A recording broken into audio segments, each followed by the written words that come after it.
What is it that fuels the human quest for something more, the drive for excellence, and our vulnerability to addiction?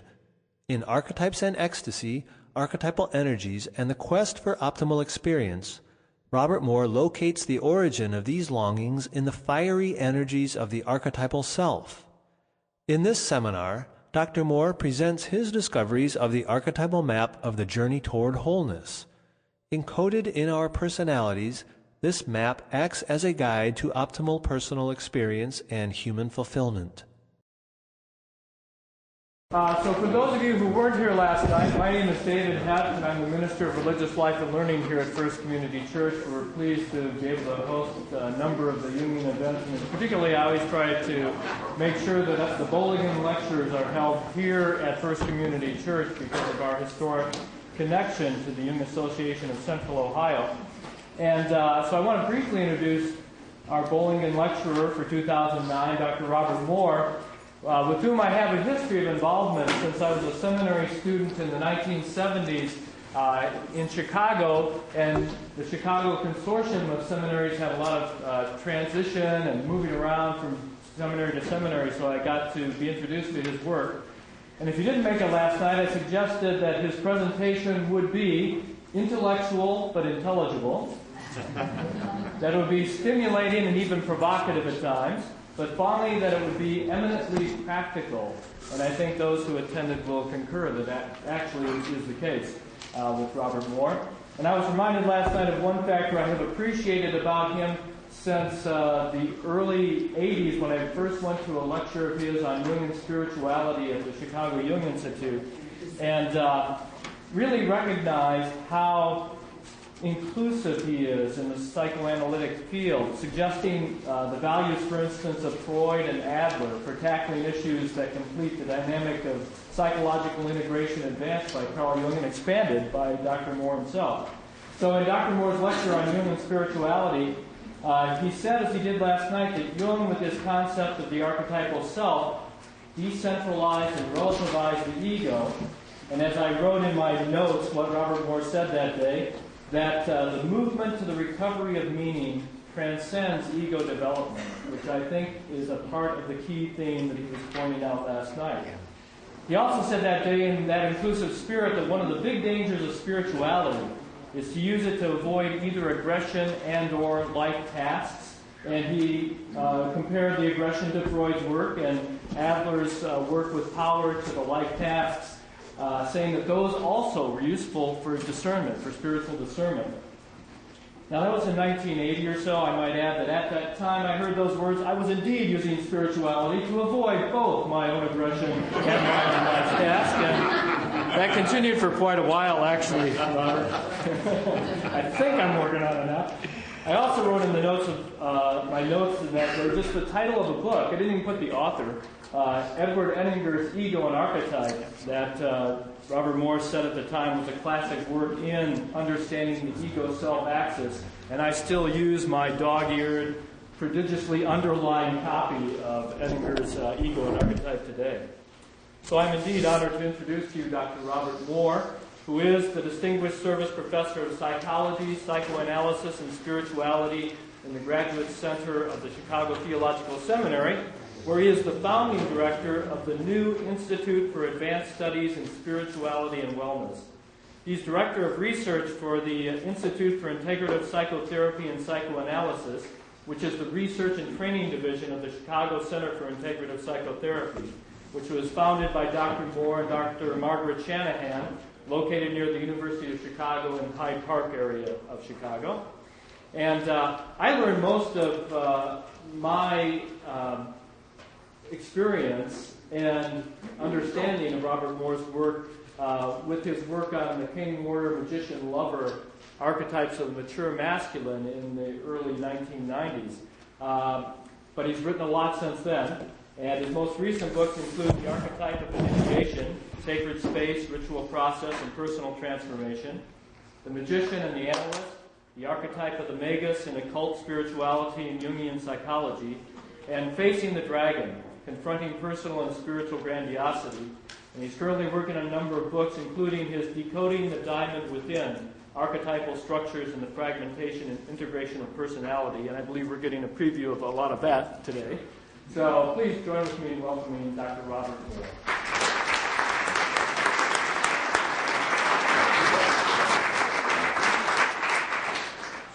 Well, I want to express my gratitude to all of you for coming out and spending a day thinking about the psyche and individuation and optimal human experience.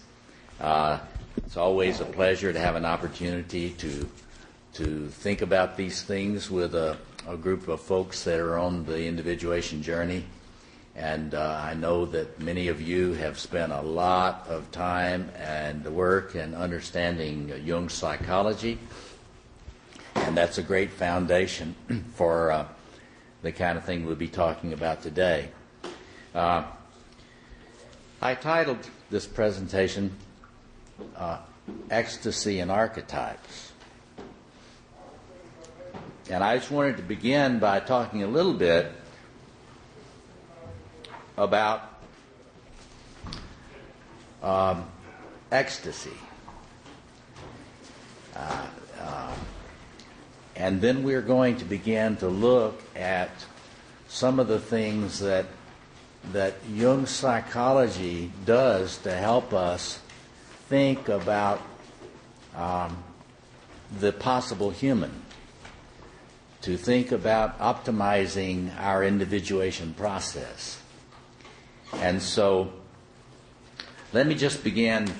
I have said to the group last night that I identify myself as a Neo-Jungian, which simply means that instead of trying to be Jung as he was in 1900 and 1920 and 1930 and so on, I think that Jung's desire would be that we draw upon the resources that we have today, and that we would seek to draw upon those resources to carry his insights further, using contemporary research and resources that he did not have. So I designate anyone a Neo-Jungian who is actually seeking to take his work forward and trying to honor him as by trying to think about the way he would be thinking today, instead of just trying to ape what he thought when he was working. In the same way, I might as well put my cards on the table with you today. In a similar way, many of you have heard of the great philosopher and theologian Paul Tillich. Let me see. Raise your hands if you have. I understand that in this place there have been a heritage of very, very brilliant clergy who were students of Paul Tillich and of psychology, and have been for many years. And I think that's very appropriate for us, because this is not widely known, but probably the greatest philosopher and spiritual theologian of ecstasy is Paul Tillich. And if you try to draw upon, so I'm just putting my cards out here. What I'm trying to present to you today is really an attempt to elaborate some of the implications of Jung and Paul Tillich for understanding ecstasy in a contemporary way. That is to say, what is really the possible human? Because for Tillich, let me just begin with a few words about Tillich's understanding of ecstasy. In his view, at the heart of all transformative spiritual experience, is an experience of ecstasy. Now, in the past, there has been so much confusion about ecstasy from the point of some people pathologizing ecstasy and associating it with mental illness. or others that that don't even think such a thing exists, to others that think it is something that is the prerogative only of just a very handful of people, very, what some might call spiritual athletes or psychological athletes who do it in some way that I could never do. But for Tillich, he believed that the great power at the heart of being, which he would call the God above gods, or the ground of being, that great reality is not out there somewhere, but it is in you. It dwells in you. Now that should sound familiar to Jungians. That great power dwells in you. And what he meant by ecstasy was the way in which an experience of the manifestation of that transpersonal power of being in you would lift you up out of your fragmentation. So Tillich's work, he works a lot, and I'm teaching some advanced seminars on this now.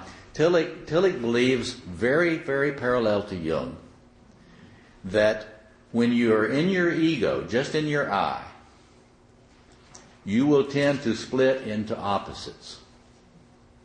We're going to be talking about that today, much more psychological detail. But that if you stay, and Tillich believed that if you try to integrate your personality simply out of your I, that you will not succeed. He believed, and the way he talked about it was, one must open oneself to the spirit with a capital S. It is the presence of the spirit with a capital S. Now, you're going to have to think with your two hats on here. That is, something beyond the I, something beyond the ego, has to be connected with, and Jungians have always thought of the archetypal self, that great center beyond the I, as that parallel to the spiritual concept of spirit with a capital S. But Jung believed that the natural state of the I, which is not connected to the power, the transpersonal power for integration, the natural state of the I is a sort of fragmentation. Now, this is at the heart of what we need to think about today, because at the heart of thinking about ecstasy is not something that is unavailable for humans. Ecstasy means standing outside, experiencing a kind of standing outside of the ego. And so today we are actually flying our airplane down lower on the geography to actually think about the fragmentation in our personalities. That is to say, we want to ask, what is this fragmentation that occurs, you might say, naturally in our personal self? And what is the role of seeking to connect to a transpersonal center beyond the I, which, like Tillich thought, has the energy I say the power of being, this energy source which can lift us up into more integration. The way Tillich talked about it was that it is that connection to that source of integration energy beyond the I, which lifts you up into a place that transcends your opposites and represents your centering of your human little s self, your centering of your personality. And so this is the context of our thinking today, because, you know, if you study the history of healing traditions, they all, across history and time, you will be amazed at how many of them talk about healing being a way of understanding the opposites that exist in personality and then seeking to balance those opposites, get beyond the opposites. This is at the heart of a vast number of different spiritual traditions. So today we are going to be looking at the way in which the human eye tends to fragment and why.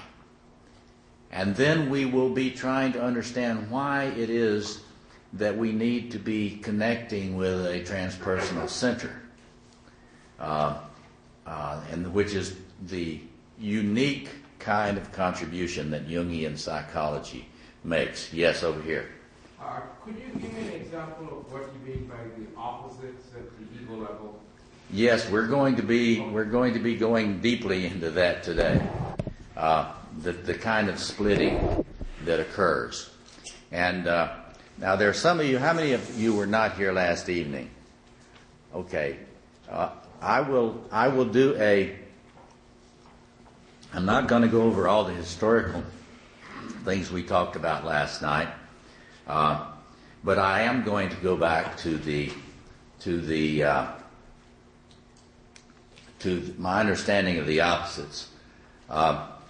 The thing I did begin with is saying that in the human spiritual journey, it's always seen as a pilgrimage to a center outside the self, and so there's the mythic image behind the journey to the center. If you wanted to characterize what the individuation process is, you could talk about it as the journey to the center. Now, I'm not going to go into all the history of the thinking that led up to my point of view.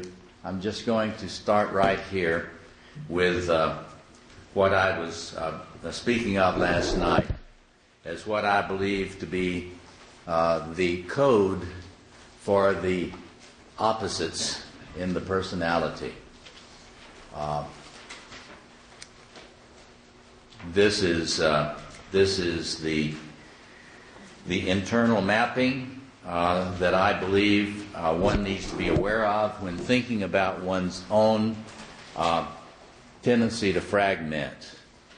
Now, this is simply, for those of you last night, it probably went by very fast, but my assumption is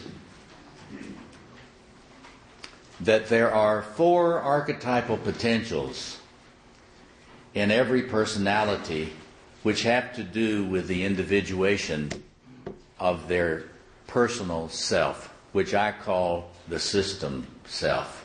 The integration, scientifically, I think of the personality as a complex adaptive system.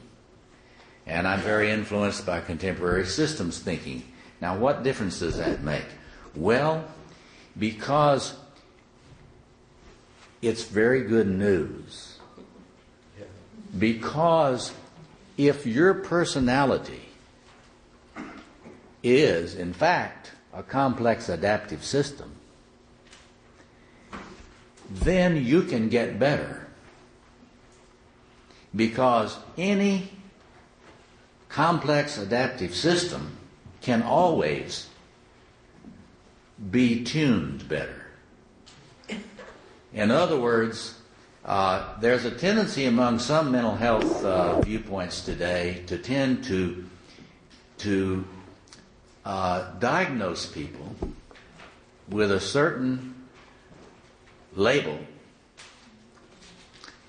and then depending on what label the person gets, there's often a tendency to triage. You know what triage is? That's when you just decide, well, this person is really messed up and there's not much we can do for them.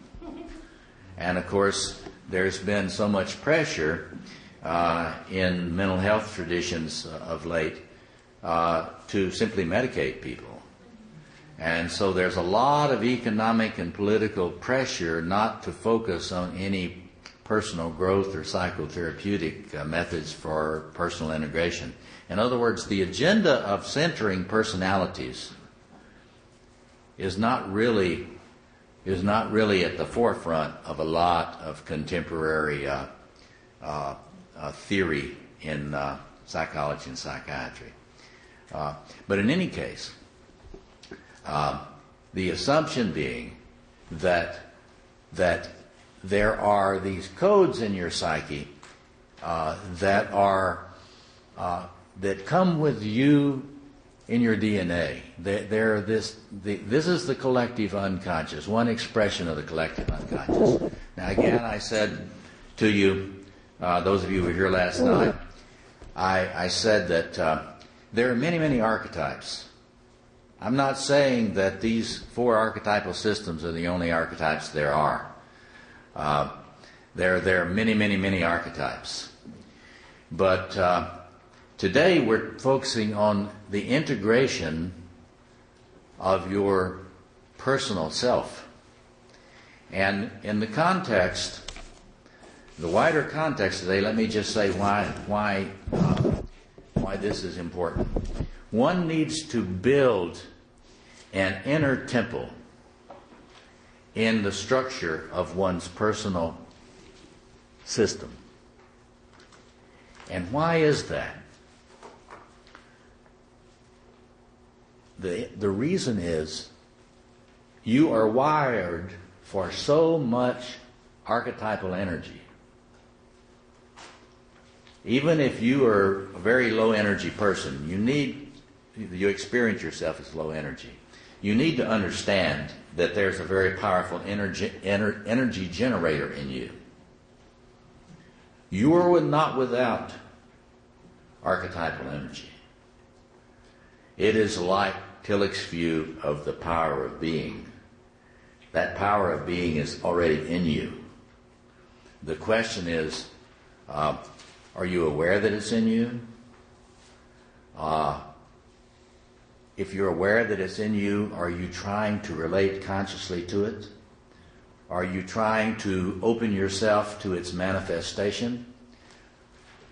Or even, perhaps it is already manifesting. And because one is not asking the question of, well, how are these archetypal energies already manifesting in me? And how am I relating to them? So the whole idea of optimizing your development, let me just put it simply, you won't be able to sustain ecstasy if you have not built a vessel in your personality. And I don't mean your ego. I mean you've got to think about it this way. You need to build a vessel by creating a creative tension between these four powers in your personality. You can think about it like a tension field. What we need to try to develop in our personalities is a creative tension field between these various archetypal systems. And because without that, when the archetypal energy that is in you seeks to manifest itself, you will fragment because of its presence. In other words, I try to help people get beyond this idea that there's nothing in us except what our parents put into us, or nothing in us except our traumas, but because that is not a Jungian view. When one is thinking out of Jung, or those who have tried to walk authentically in his footsteps, the assumption is there's a collective unconscious. And key in the collective unconscious, as we were talking about last night, is the archetypal self. And it contains the transcendent function. That is to say, there's something in you, it is the archetypal self, that knows where you are imbalanced. And we can put it this way, it's impatient with your neglect, and it is impatient with your indifference to balancing the opposites.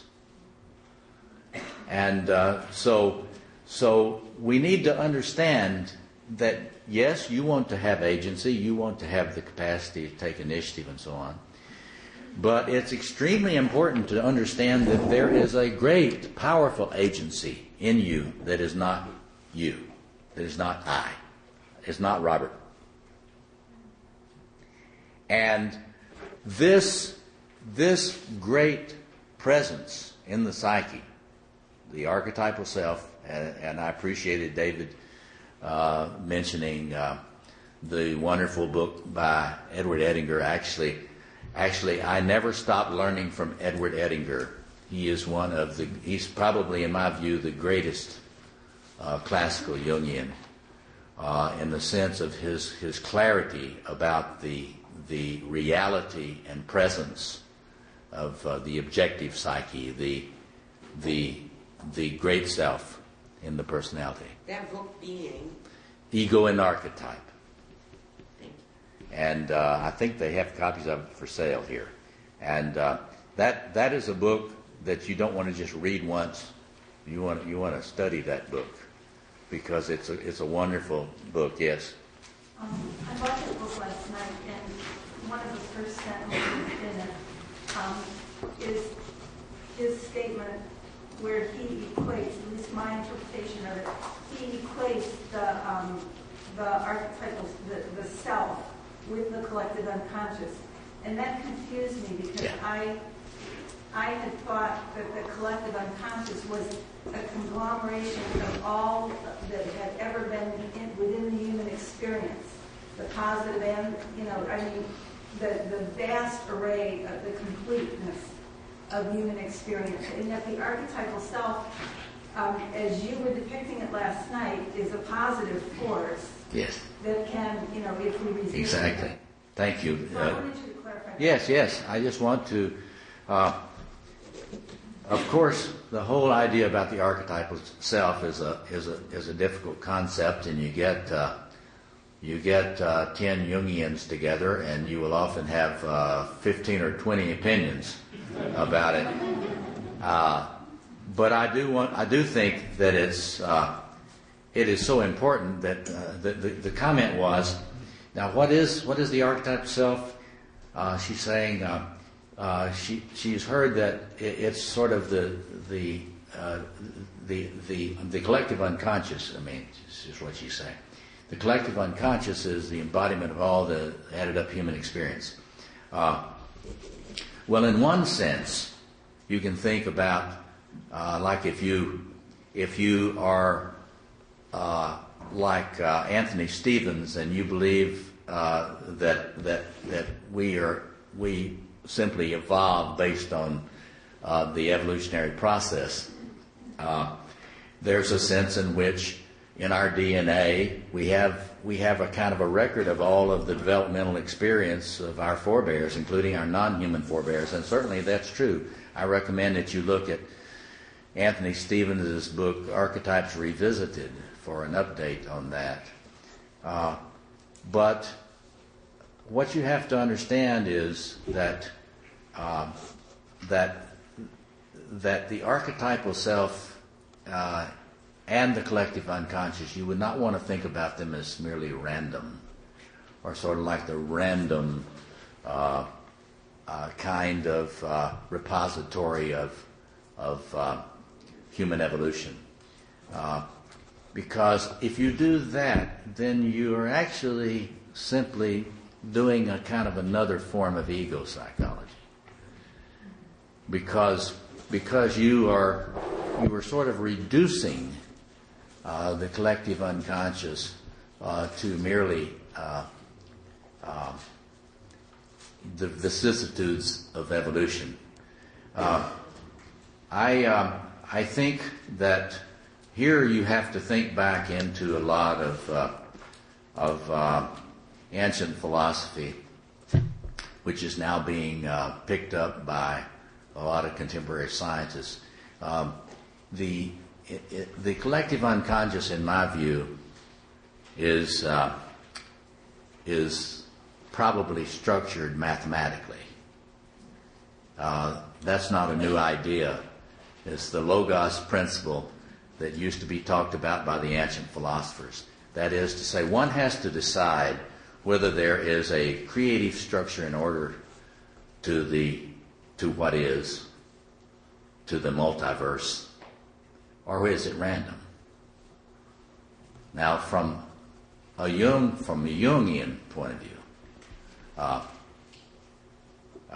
that is to say, taking Jung seriously in terms of his intuitions about the objective psyche, you don't assume it's random. You assume it is structured, and it's structured before the rise of human being. And so there's a great theorist now who his name is Wolfson. Anyway, he's done this great attempt to think about the sciences utilizing mathematics and geometry and trying to come to a new integration. So the collective unconscious, I think you have to not simply reduce it to history. That is to say, certainly we have evolved as the being that we are, but the question is, was that random, or was it following some sort of template that exists in being? I agree with Tillich there.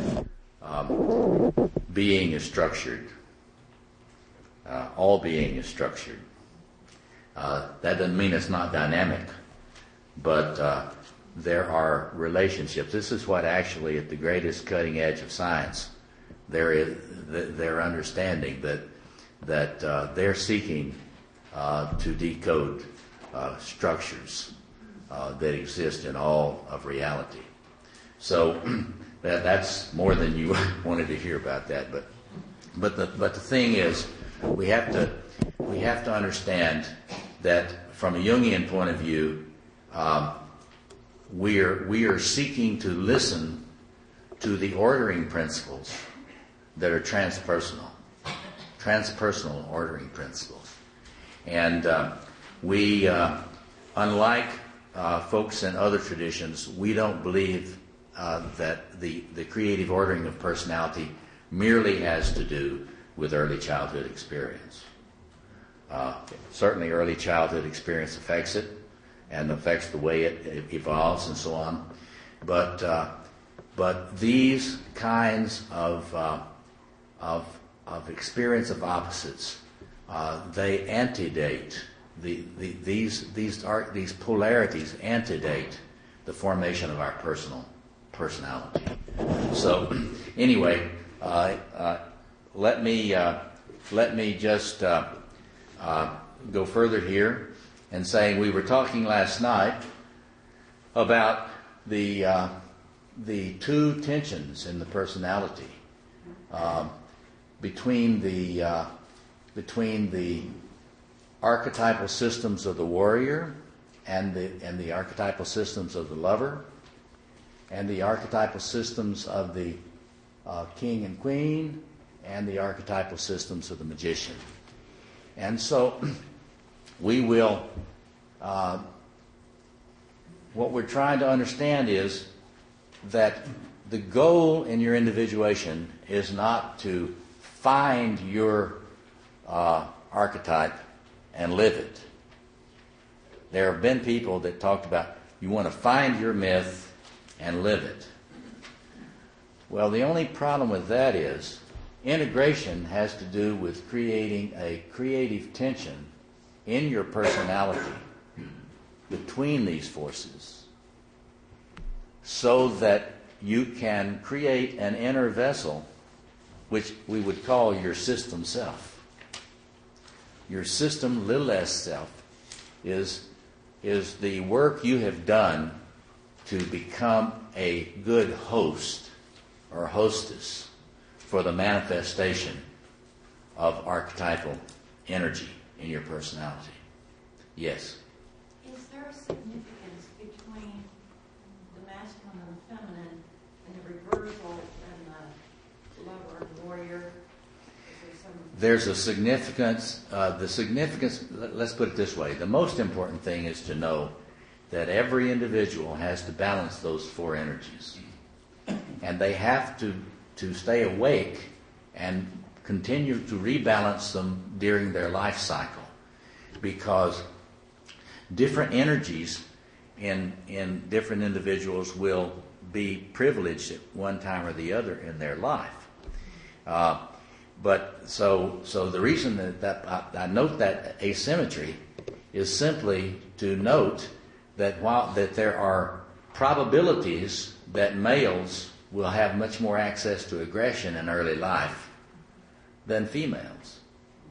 Creative aggression even. But that's not true of every male, and it's not true of every female. I simply note that so that if you are a midlife male, I don't want you to be surprised that in your 40s you may get sick of working all the time.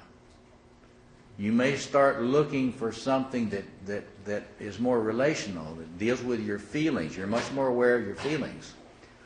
Or if you are a midlife female, don't be surprised if suddenly you're losing interest in all that attachment to husband and children, because that sort of thing statistically tends to occur.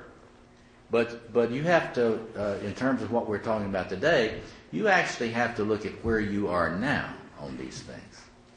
And so one of the things I want you to do is to be thinking about which of these energies are you more comfortable with? And which ones do you have a hard time recognizing in yourself?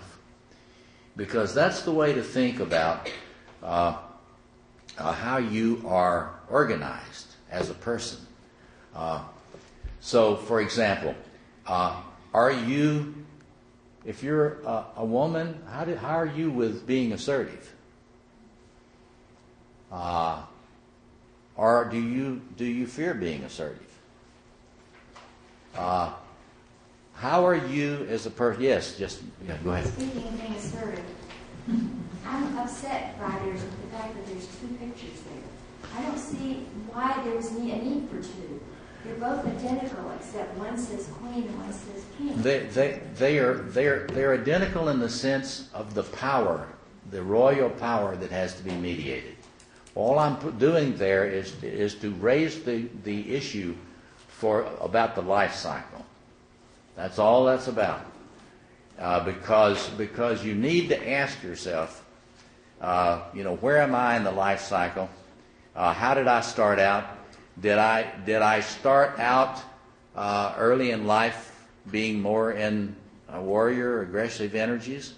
If you did, if you're a female, you probably are following the kind of progression that often is true of males. And this is often true, as I said last night, with if a woman has been chosen by the father as his champion. And often you've heard of the father's daughter.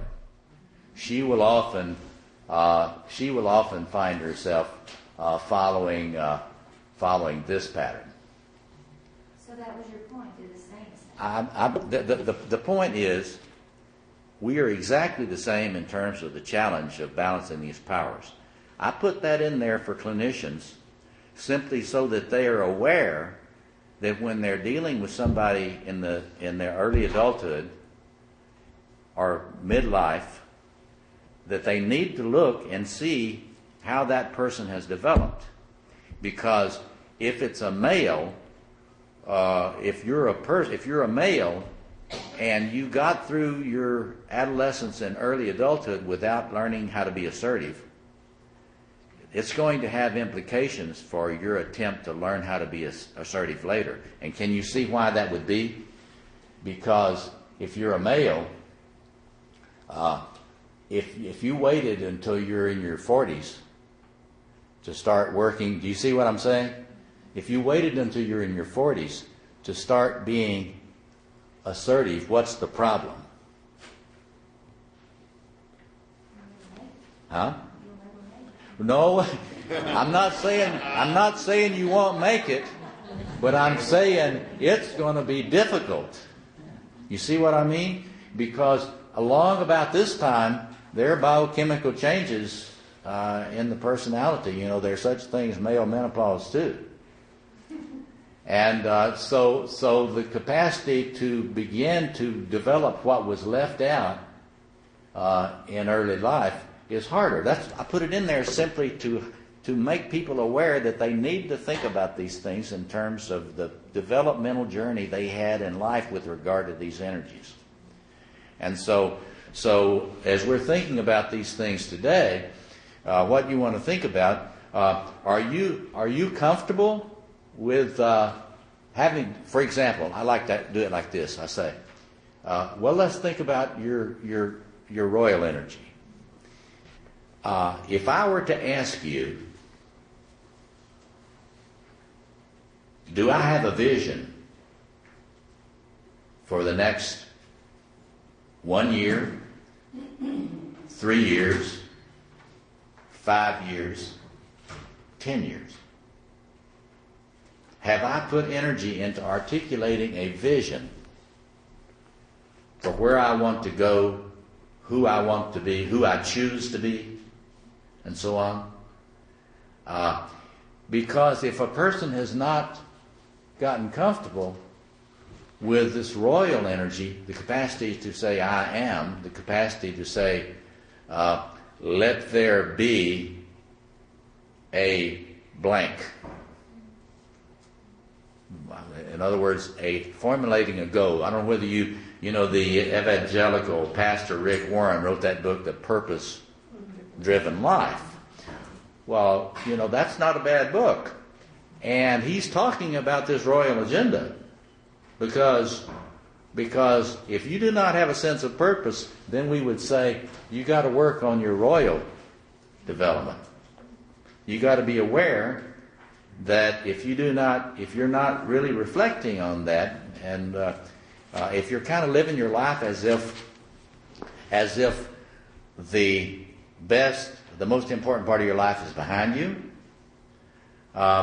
then that's kind of what I like to say is a kind of an abdication of your responsibility to be a steward of who you are. And this is true at any age. I work with folks from their 30s to 85, and it's hard for people to get to me when they can no longer drive. But I have high hopes for your being able to continue to be creative about thinking about your stewardship of your life. So if you have a vision and it doesn't make you anxious when I ask you, then you're doing pretty well on this. If you don't think about those things, that's a challenge for you to build, your creative tension in your personality. So, do you think of yourself as someone who can learn, who enjoys learning? Obviously you do, or you wouldn't be here today. I think I probably have a lot of magician folk here today, and you're all welcome, because I speak magician. I speak magician. But anyway, and you know, what gives you a lot of delight and pleasure? What is it that you're really, really appreciative of? Where does your appreciative consciousness come out? Do you have a sense of real appreciation for the beauty around you? Do you have a capacity to appreciate the beauty in you? That's this lover thing, see. And so each one of these things, you want to be thinking about yourself, and we'll have a chance to dialogue about this today, because see, it matters. Now again, why does it matter? Well, it matters for all sorts of reasons, but we're going to let's see. I'm going to have to. We'll take a break at since we got started a little bit late. We'll take a break at a 1:15, if that's all right with you. Is that okay with you? Okay. Yes, go ahead. Will you be speaking more of beauty today? Well, I won't have. You know, that's a frustrating thing for someone like me, because I would like to talk about all these topics ad nauseum. I mean, I never get bored with this stuff. And we brought you. I mean, what you need to know, that there's enormous amount of material in audio lectures on these topics, ranging over the spectrum. So there's kind of a curriculum in my work that's accessible through if you get one of these booklets, or look at my website, robertmoorephd.com. And I'm trying to continue to make materials available, because I don't see. You should not expect yourself to be master of all this stuff today. I'm simply trying to give you a template to think about how to reflect on your personal integration and your personal movement toward the optimum. And so again, let me just remind you that the goal is not to simply be an intellectual. Now, first 40 years of my life, I lived that way. I you know, if it moved, I interpreted it.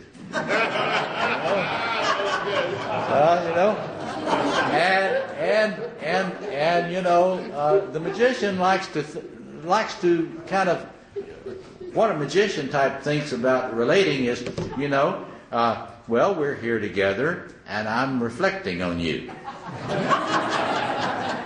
And so when you do this or that, well, I know what she's doing, or I know what he's doing, and he's this way or that way. But the thing about a magician personality, a person that's dominated by these magician energies, often it's sort of like an android. So you remember that film that's come out recently, The Surrogates? It's one of those Bruce Willis potboilers, but anyway, it's about everybody having a kind of a virtual surrogate that sort of lives their life for them.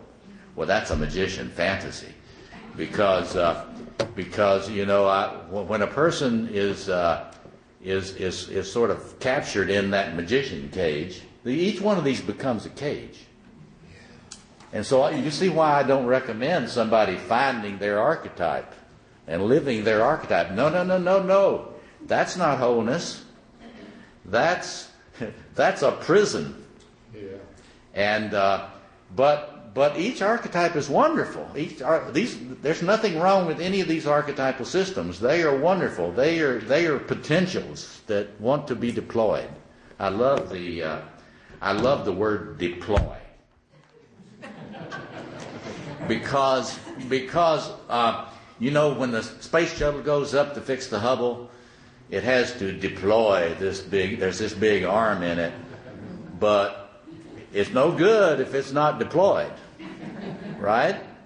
So I'd like you to just think about, well, you know, I've got this archetypal potential, but have I been able to get what I need to get this thing to deploy so it can be used creatively? That's the way to think about these archetypal potentials. Yes, go ahead. Yeah, you said if it moves, you interpret. When you were a magician person. Do you also interpret stationary? The opposite stationary, do you also interpret that? Say that again. I don't understand your question. You said if it moves, you interpret. Oh no! I see. Stationary, do you also? Oh no! That's not what I meant. No, I like to say you got to think about what is the sort of inner telos of these different archetypal systems. The magician system is the part of you that wants to know, to interpret, to compare and critique. So it will do that. And it's wonderful if one can do that. But I like to say one needs to be able to do that as it is a creative assistance to one's personal integration. And so if you stay in there all the time, then you're never really with any other person. You see what I mean? Because the only way you're going to really be able to be with any other person is if you develop this lover capacity. Because the lover capacity is what enables you, I like to say it this way, it enables you to actually value another person. It's the valuing agenda. It enables you to value another person so you can actually go to the effort of opening to their presence in your lives. And so it takes a lot of courage, actually, which is a warrior virtue. That's why you have to understand that these things have to work together. You have to have the courage to open yourself to the other. And so different ones of us, there are some of us here in the room who are very, very good at opening ourselves to the other. It might be that we're a little too good at opening ourselves to the other, in the sense that we do not protect ourselves from folks that might be predators or really threaten to harm us. So in any case, let me just say, so in terms of thinking about building this vessel within you, we'll put it this way. We'll be talking more about this after our break. But if you are majoring simply in one of these energies or two of these energies, then you will tend to become anxious and fragment when opportunities arise to engage the other things that you've left out. You follow me? So one of the things I like to think about a lot is, and have you think about, in order to think about your optimization, is, what makes me anxious? See? Because I'll guarantee you, different things make different individuals in this room anxious. It's not just one size fits all anxiety. I mean, and this is what I try to do with my work and the work that is available in other places, is to try to get us to think about, well, now how have I actually, I like to think building your system self is like you start with a blueprint for a Mayan pyramid, and then you actually got to get the stones. And you got to get some stonemasons, and you got to start filling in and fill it in such a way that it's very stable. You can't just build out one side of a pyramid, right? You got to actually think about laying these stones in such a way that the tensions and the forces are balanced. It's a construction project. A system self, you see, you'll have an ego whether you have a system self or not. You'll have an ego consciousness. But just because you have an ego consciousness doesn't mean you have formed a system self. And how would that be? Because people that are extremely chaotic have an ego consciousness. But they don't have an inner structuralization yet. And so these great forces in the psyche really cause them to be anxious and fragment. So what we would say, you want to pay attention to what sort of thing makes you anxious. Because different one of these forces, you got to think, which ones of these make you anxious? Like if I were to ask you to take responsibility and step up and lead, well, some folks that have a lot of fairly healthy integrated royal energy, they step right into it. But folks that have learned in their developmental journey, oh, no, you can't do that. You're not capable of leading. Then if someone, we could talk about this in psychology, that's often talked about as a dependent personality disorder. A person who is fearful of their own independence. And so if a person is fearful of their own independence, if anybody starts to expect them to exercise a plan for their life, they become extremely anxious. You follow me on that? So this is why I say, pay attention to what makes you anxious. If there are some folks in the room who, if there's a difference of opinion and some issue needs to be discussed and really engaged, there are some folks in the room who don't fear that kind of engagement and feel comfortable engaging in debate or feel comfortable engaging in some kind of confrontations when it's needed. And there are a lot of times in life when you need to be able to confront. But other folks, if something comes up and there's something that needs to be engaged, that person will try to find some way to detach. See what I mean? So that's the way to think about this. So what would make you anxious? If you're being expected to learn what makes you tick, I say that if someone has not had their magician systems blessed, then they take refuge in sort of, I'm not smart. I can't learn how to understand this stuff. Now, there's not too many of those in this room. Because if you didn't think you were pretty intelligent, you wouldn't be here today. And I celebrate that. But believe it or not, there are a lot of people who really are sort of allergic to knowing.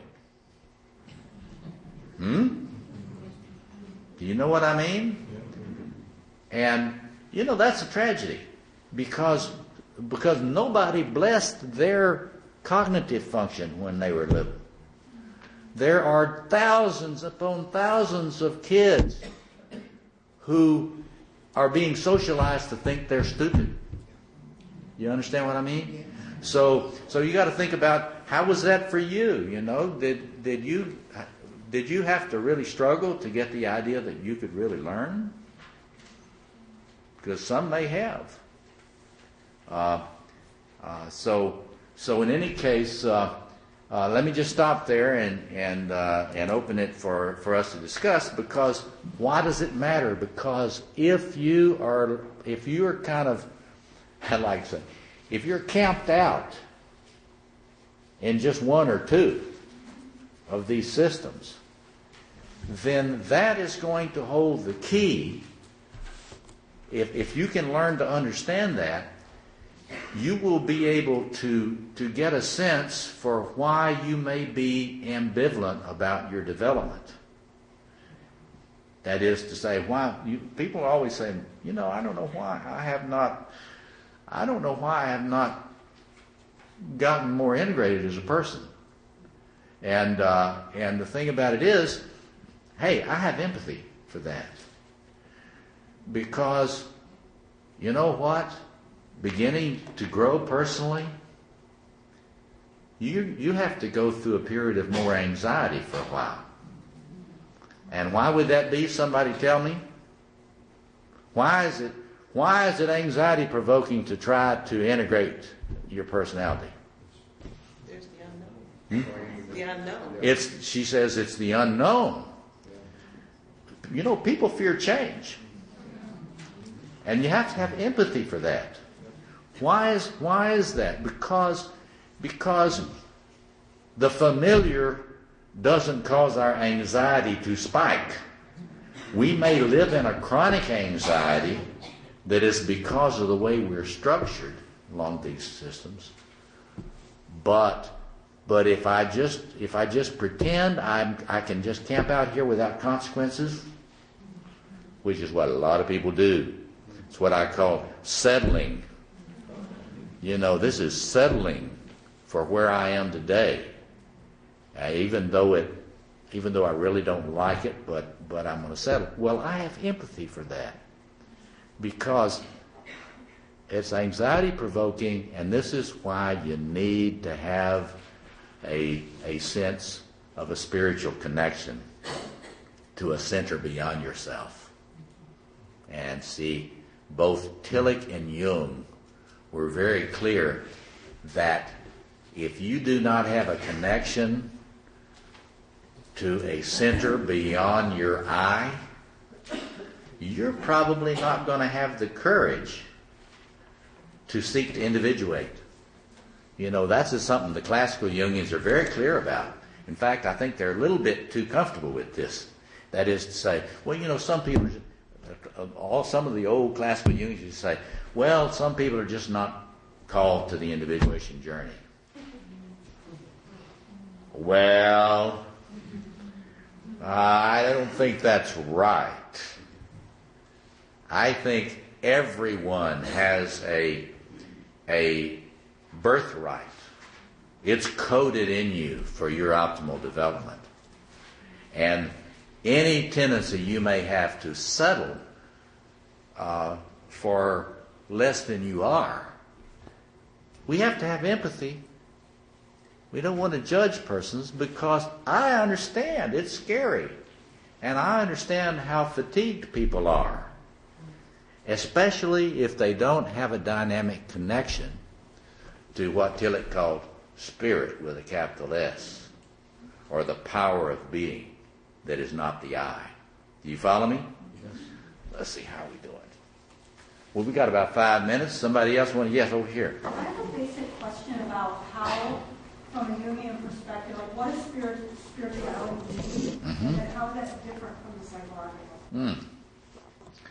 Well, you see, what I try to do, there are a lot of people today that you'll have a lot of people that will try to merge spirituality and psychology. Now, I've spent 40 years studying the relationship between these two things. Psychology is a psychoanalytic. See, Jungian psychology as at base, as a system of psychological thought, it's a psychoanalytic science. So there are people who I think are kind of spiritually challenged who will turn Jung's psychology into their total spiritual path. Well, listen, it's a lot better than nothing. But if you have more sophistication in terms of philosophy and philosophy of science and things like that, you can't merge metaphysics. Metaphysics is trying to take account of all being. There's a lot in being that's not science. You see what I mean? And so I would say this: the way you want to think about Jung's psychology, it has enormous implications for your spiritual practice, because it gives you a clear way to understand, from a psychological point of view, the way spiritual experiences operate psychologically. But I would be the last person to have you reduce your spiritual experience to merely being psychology. You follow me? So I'm clear that I have to wear two hats. And you do too. Because you can learn a psychological system, and I think Jung's psychology is the best. It's the most comprehensive. You know, a lot of you have told me you've been studying it 20 years. Right. Because you can't just get the Cliff Notes version of Jung, and you know the little short version, and understand it. There are some psychologies that are quite useful, but it doesn't require as much study as Jung's psychology.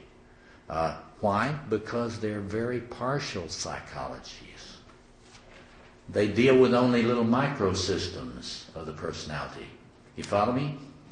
Like I'm also certified as an Adlerian psychoanalyst. I did that before I could get into Jungian analytical training. And Adler psychology is extremely useful, as David was saying earlier. However, you can learn Adler psychology fairly quick. It doesn't require as much extensive study as Jung's psychology does. So you know, all of you have been studying this, at least many of you have been studying Jung's psychology. It takes a while. There's no doubt about it. What I'm trying to do is to simply lift up some archetypal patterns so that you actually have a sense for what an archetypal system does, what it's really like, and how it influences you. Now this is simply, again, the image of ascending into higher levels of creative organization in the personality. That's what we're talking about today. How does one move toward more centeredness? And we'll see in a moment about why the movement into centeredness is so important, because without that, your psyche, your personality, is not able to contain all the energy that's in it without fragmenting or shutting itself down in some way. So I'm not going to spend a lot of time going into this as I have in other lectures, but simply to say that it is that you think about the ascent into your centeredness. That's another way of thinking about individuation. And the more centered you become, the more you have a capacity in your personality to include more of these archetypal potentials and dwell in them with more comfort and less anxiety. That is the goal. Now, what I'm showing you here, you've got this is the various kind of structural configurations I'm working on this large book now called Decoding the Diamond Within that you're talking about. I'm trying to lay at a lot of this stuff out so that people can understand this in a more in-depth way. But I just wanted to take some time to discuss, to show you these configurations of personalities. Every individual personality has its own unique structure. What I'm showing you here is patterns that often manifest. If you want to get a discussion of these, you'll have to get a copy of the 2007 revised and expanded edition of The King Within. It's available through Amazon under the title. I'm sorry that we weren't able to have copies of that here today for you. But in part 5, there is a description. It's a description of a lot of the things we're talking about today, and descriptions of these different configurations and what tends to be characteristic of them. I just want to use these for illustrative purposes, and then before we break for lunch, we're actually going to do some dyads to talk about what your reflections are about your own, the way you're organized. Because you have to look at it this way. The way I view each one of you, we are all miracles of creative organization. There's so much emphasis on the dysfunctional and the pathological today. But what I try to get all the people I teach to become aware of, you've got to appreciate. There's a movement now that I'm happy about. It's called positive psychology. And what it is, it's a lot of scientific research about the importance of focusing on assets of personalities. The assets, what they have achieved. And that's the way I want you to think about the way you're organized. I don't want you pathologizing yourself about the way you're organized, because you sitting there in your chair, it's amazing that you have been able to organize all the complexity that is in you. It's very difficult to get us to really think about the enormity of the integration that we have already done in life. And so we want to have an appreciative consciousness about how we have created, we've made our developmental journey, how we have found, I like to say, how we've gotten a beachhead in terms of our creative integration. And so it's in that context that we want to look at these configurations. Each one of them has achieved some level of. There's no one you meet that has not got some creative organization going in their personalities. It's very important to remember that when you're dealing with people, because otherwise we will tend to look at them with a pathologizing eye, and we won't see the achievements, and that includes us. You need to look at yourself and see what you have achieved. But I want to spend a little time reflecting with you here on. We're looking at some of these structural configurations. If you go to my website and you'll see these are there's under my theory on my website. There's a place where you can scroll down to look at these configurations, and as I say, you can see this in the part 5 of this King Within book. You'll have to say some prayers, send me good energy about being able to finish this big Decoding the Diamond Within book. But anyway, let's just look at some of these. I wanted to teach you something about, Jungians talk about the shadow, right? We're working to try to understand our shadow. And I would like to say that I want to complexify things a little bit for you. I think there are kind of two ways to think about, two approaches to thinking about your shadow. For example, let's take one of these persons. This is the female personalities. Let's look at one here. Say there is pushing the wrong button still. Okay, this is a person who is highly dominated by the lover systems. Now, this person has probably not been helped to gain insight into the way in which she tends to be compliant and give away her life to others.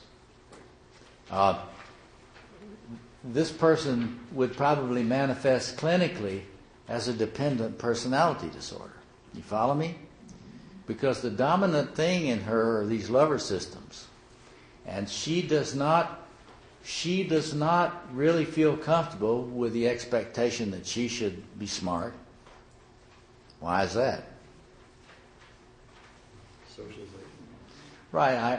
She was socialized certainly to be that way, but if she had been nurtured in her magician systems, then she would have insight into her patterns, right?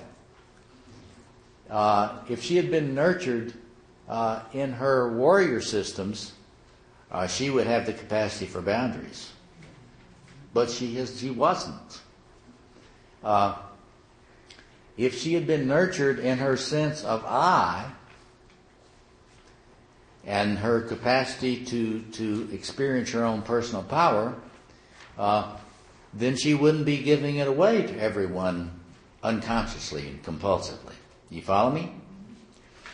Now, there are two aspects that I'd like for people to think about their shadow. The first one is to ask yourself this question. What archetypal energy is dominating me in my life to an extent that I don't really understand?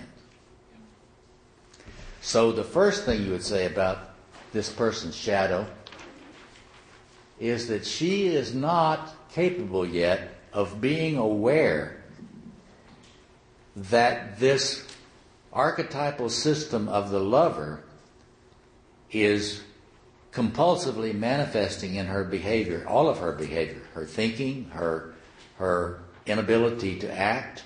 You follow me?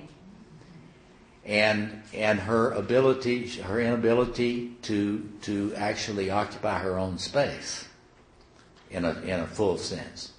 So one thing that she is not fully aware of, which she needs to become aware of, is she needs to understand that she is not. See, this is what I don't like about diagnostic labels. This human being is not just dependent. But she tends to identify with the compulsive configuration that results when somebody is flooded with lover energy.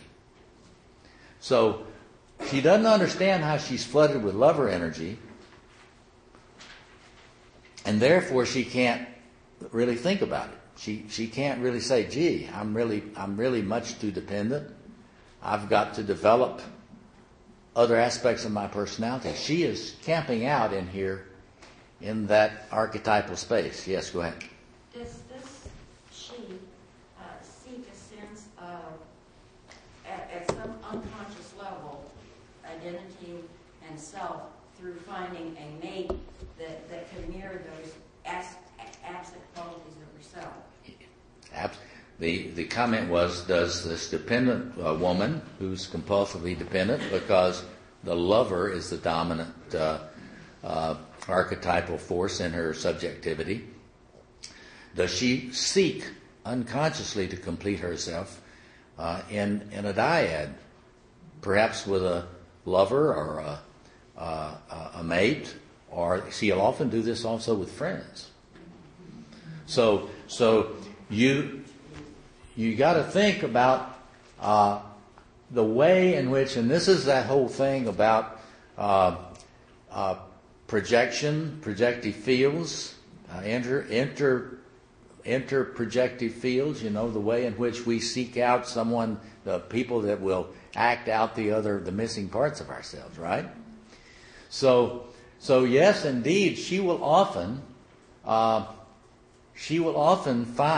seek to find someone to carry these other aspects for her. But again, as you pointed out, she's not aware that she's doing that because she has not yet developed her capacity to reflect. What's the good news here, though? Well, the good news is the prognosis for this person who reaches out to a therapist or a counselor is actually quite good. And why is that? Because they have the capacity to attach.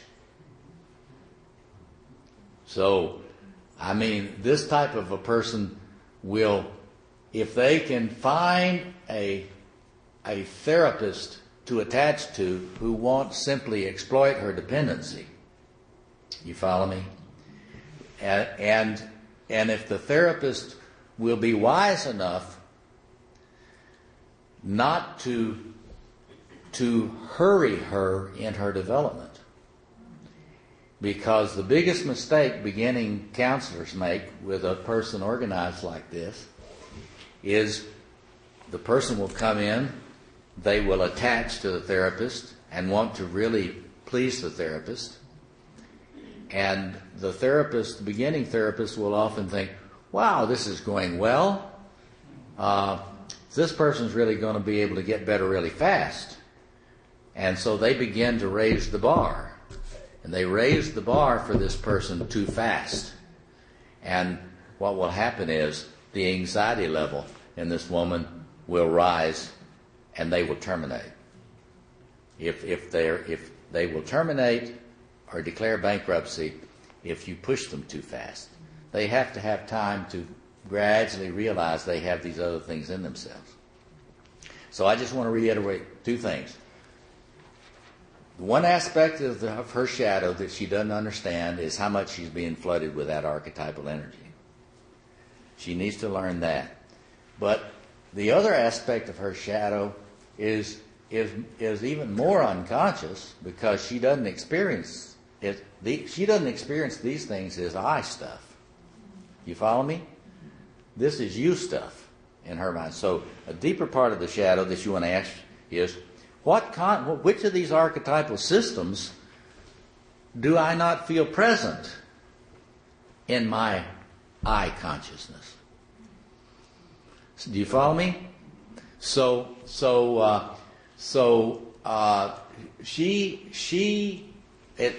got a good prognosis if she finds a helping person who she can attach to, who really is dependable and who is not going to exploit her. Unfortunately, they're predatory helpers and will often exploit this person.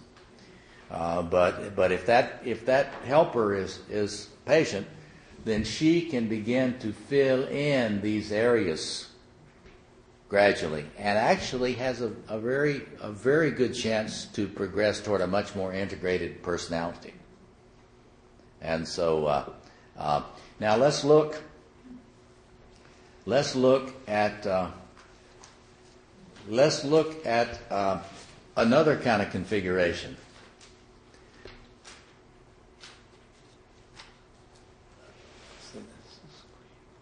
Okay.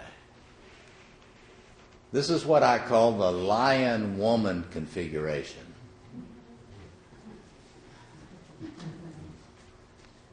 Now, these are amazing women.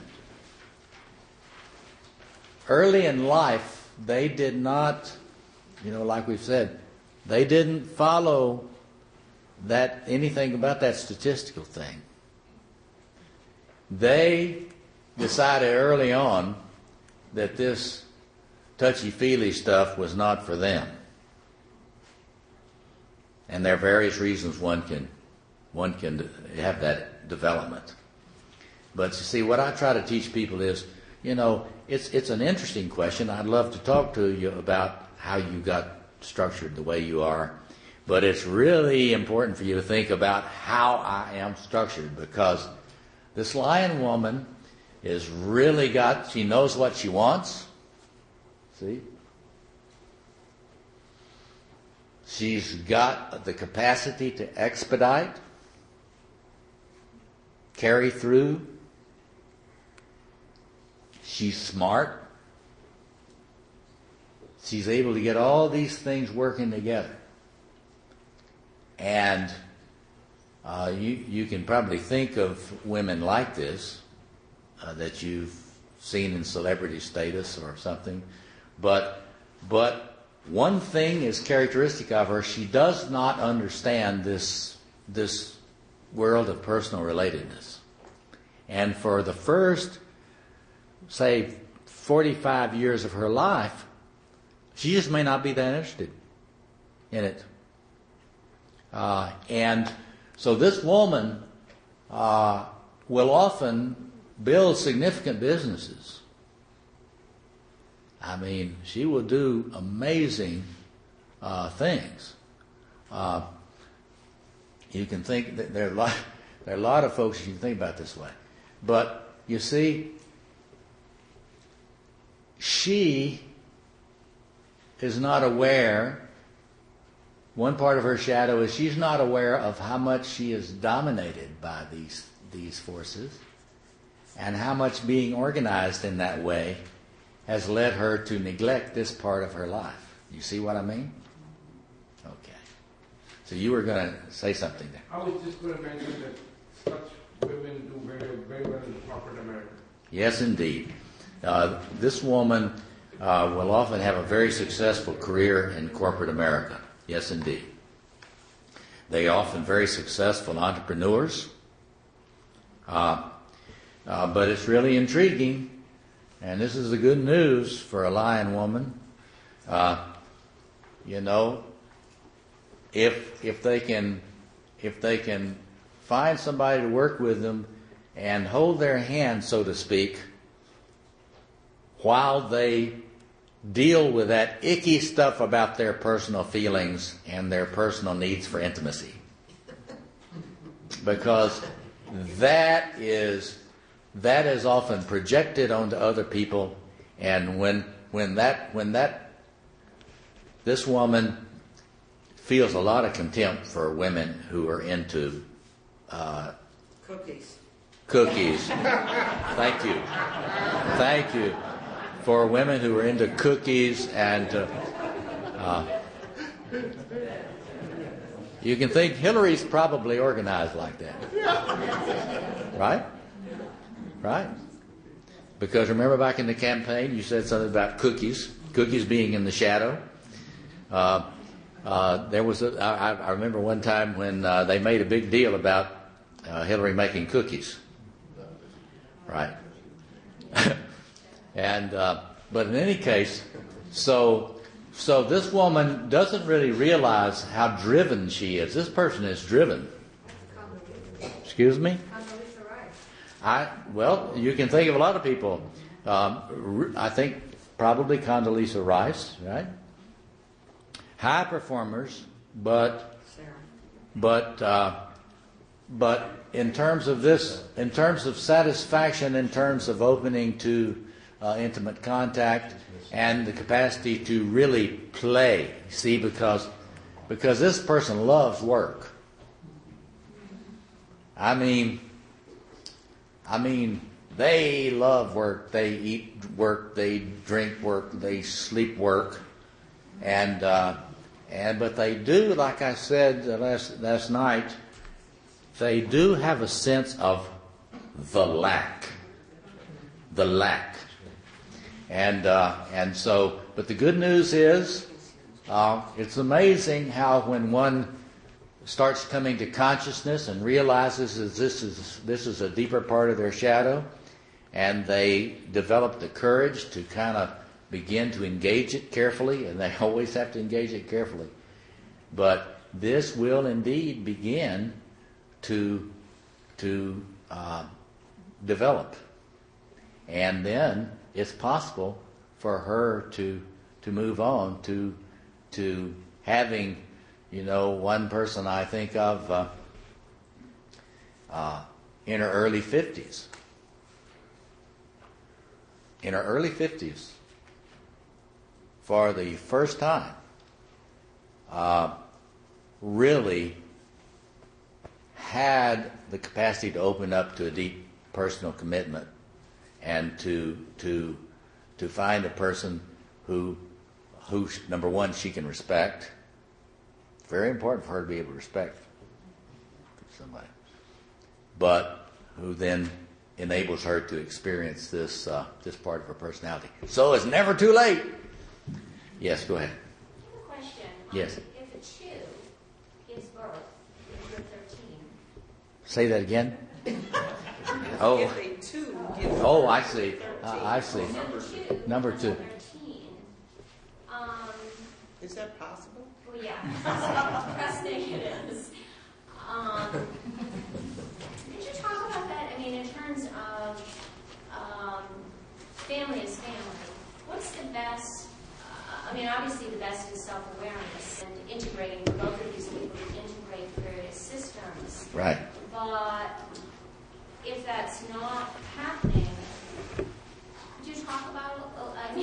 Well, she's raising the question about this very complex but interesting question.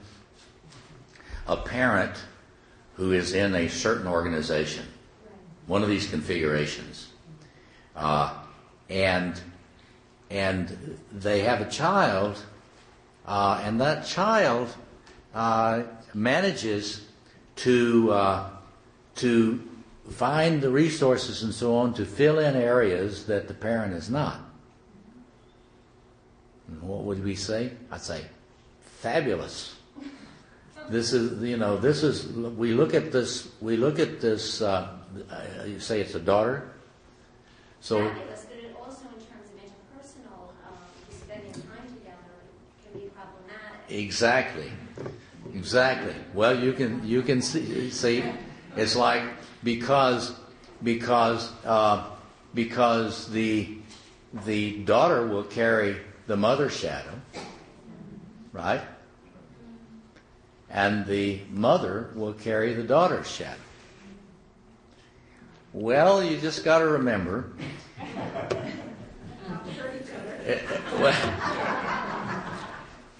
Well, you got to remember that relationships, and someone said this, I think yesterday.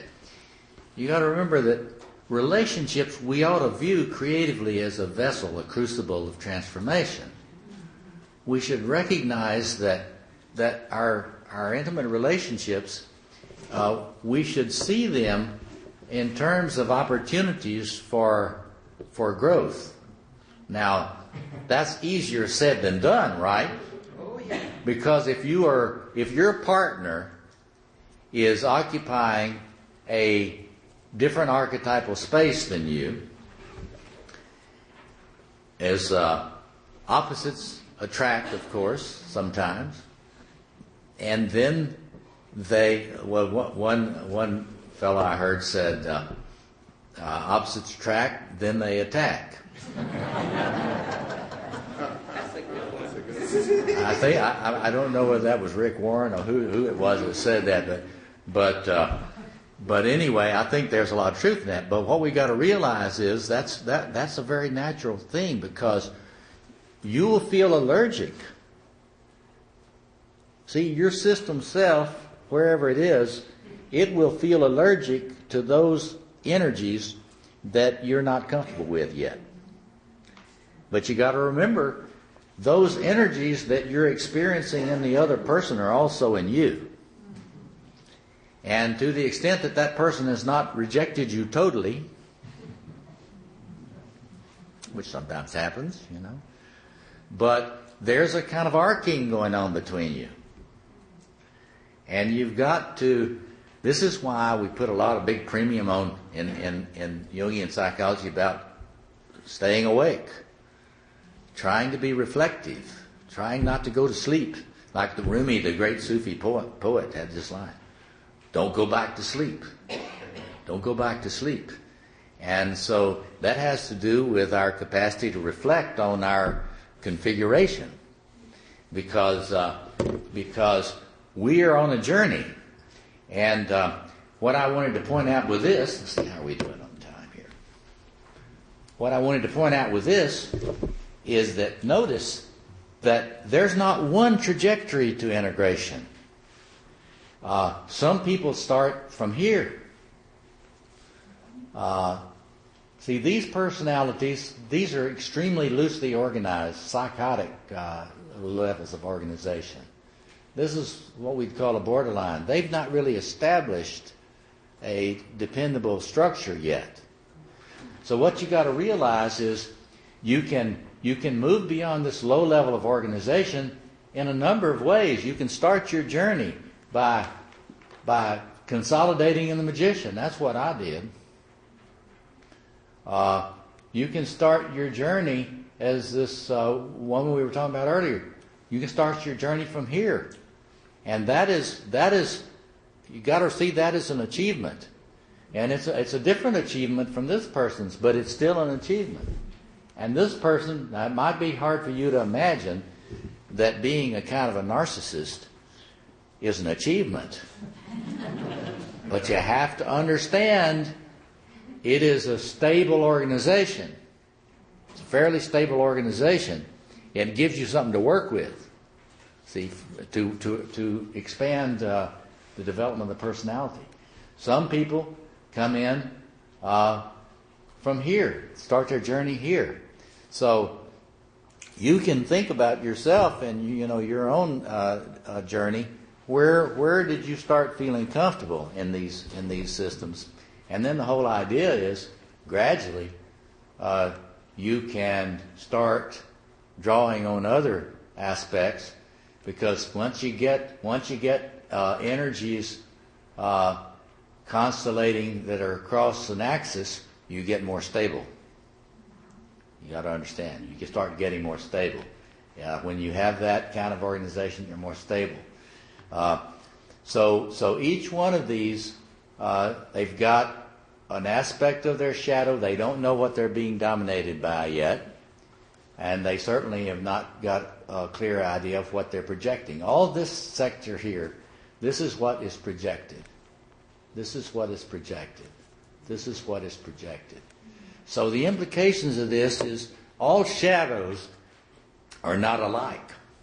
You follow me? So when I'm trying to get people to think about this business, it's like you gotta ask, what is actually the configuration of the shadow in that person? Because what is going on here, I'm going to get to you in just a second, but this person will tend to fragment along this line, right? You see that? They will tend to be allergic to this, right? This person, when they fragment along this line, these lines. And so remember, we're saying we want to for optimization in personality, we actually want to be able to contain more and more of these energies, because each one of these archetypal systems is loaded with energy. And they tend to be a little bit imperialistic. In other words, if you let them, they'll take over. And so this is why developing the ego archetypal consciousness is important. Does that make sense to you? You were going to make a comment. Say. I wanted to ask about 15. I can't see where 15 would project anywhere? And if so, does that mean that they're a narcissist? We're 15. Will they integrate it? That's a very insightful comment. She says, looking at 15, what I call this high performance personality. In one sense, they are an extremely sophisticated narcissist. So you're very insightful. Now, but they're different from this person, because this person actually thinks they're God's gift to the world, and they're what we'd say they're not a very integrated narcissist. 15 knows better. Shoot, what? 15 knows better. 15 has done a lot of work to get to be more effective, to shine, and the only thing about it is, and this is where don't let me forget, this afternoon we need to talk more and more about practicing the presence of the other within, because we're trying to build here a vessel. When the more of this that you feel that you have developed the capacity to feel comfortable with, the more energy your psyche can hold without fragmenting. So in other words, your energy, that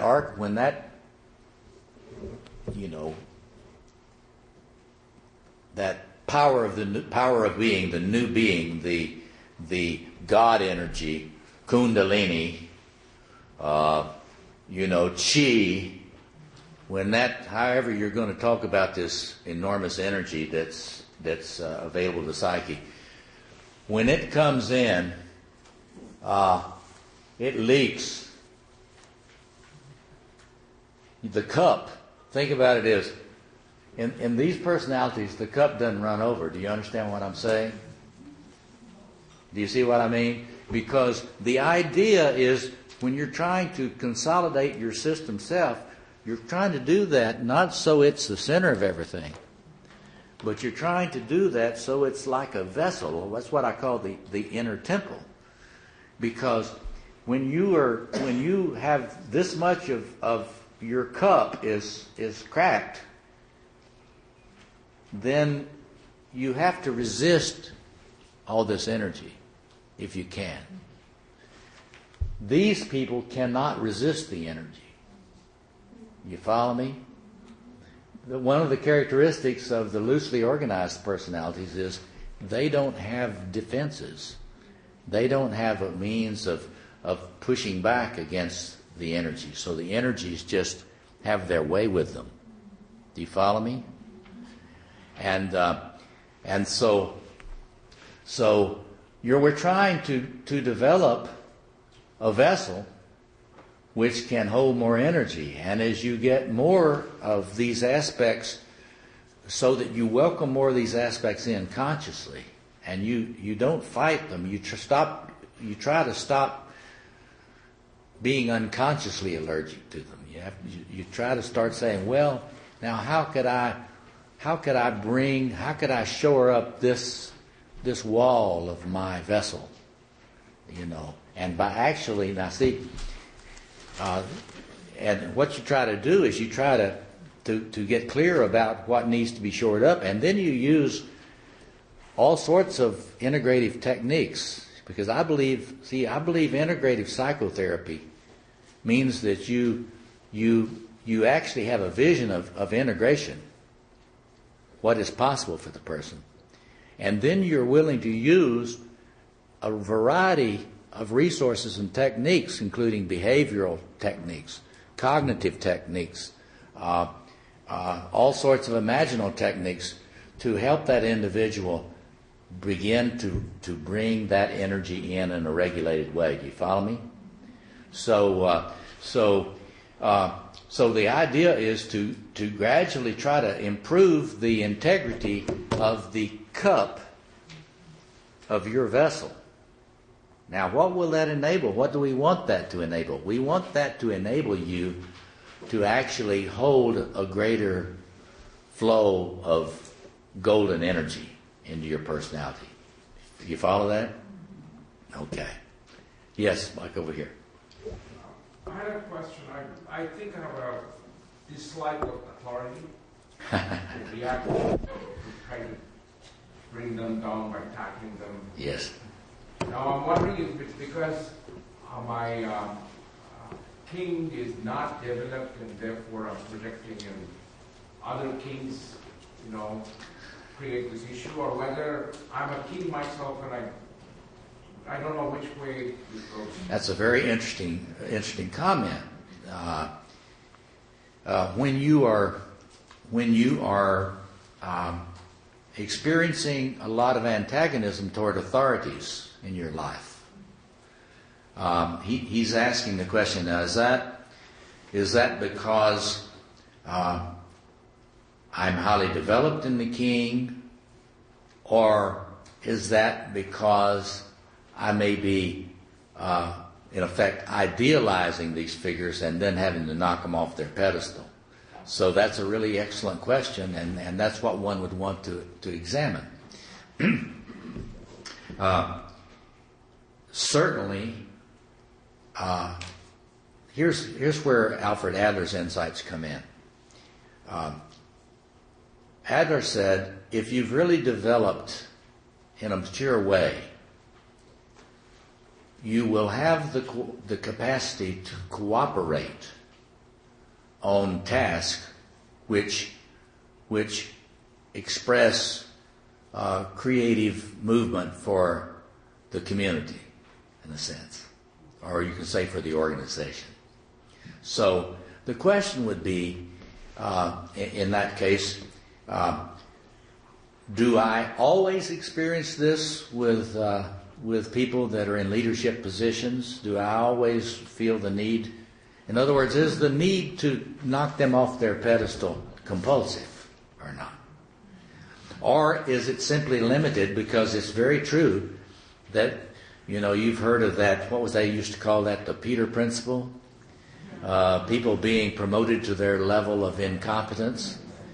And so if you are a person that has a sense of what it would take to adequately lead an organization, and there's someone who's been promoted to their level of incompetence, that's that other thing that you're talking about. In which case, you're simply understanding that this person is not actually stepping into their role appropriately. And then the question tactically is to how to most creatively deal with that situation. So the thing that we always ask about these things is my response compulsive? And if it is, that means I'll repeat it in all these other situations. It won't be simply because this person is carrying their mantle inadequately. So that's what one has to discern. But that's a very insightful comment and question. I just think I'm not against leaders, I'm against stupid leaders.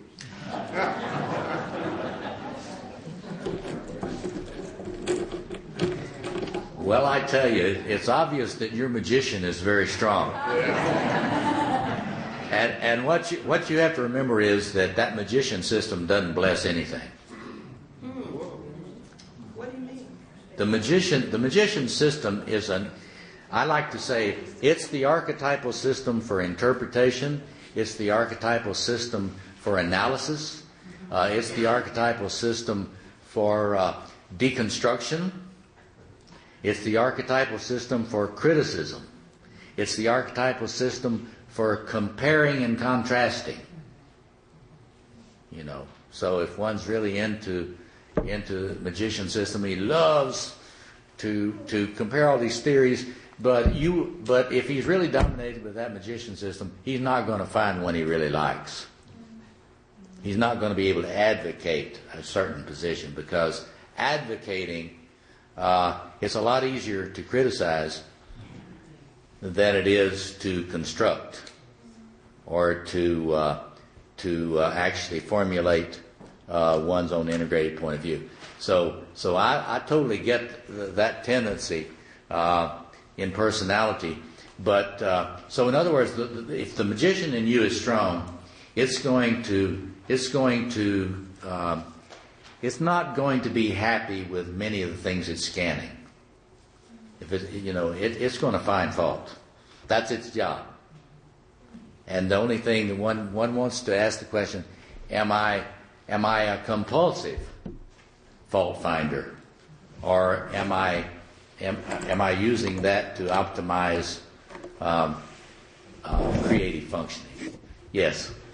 When I'm functioning in the magician role very strongly, I also pull in a lot of that jester energy, and it's like I have to discern. It's like, okay, what is it I really need to learn from this? Because sometimes it's quixotic the information that it throws me.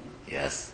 That's a very profound comment. She says, well, when that magician thing is functioning, she notices that the jester will come in. The jester. That's absolutely right.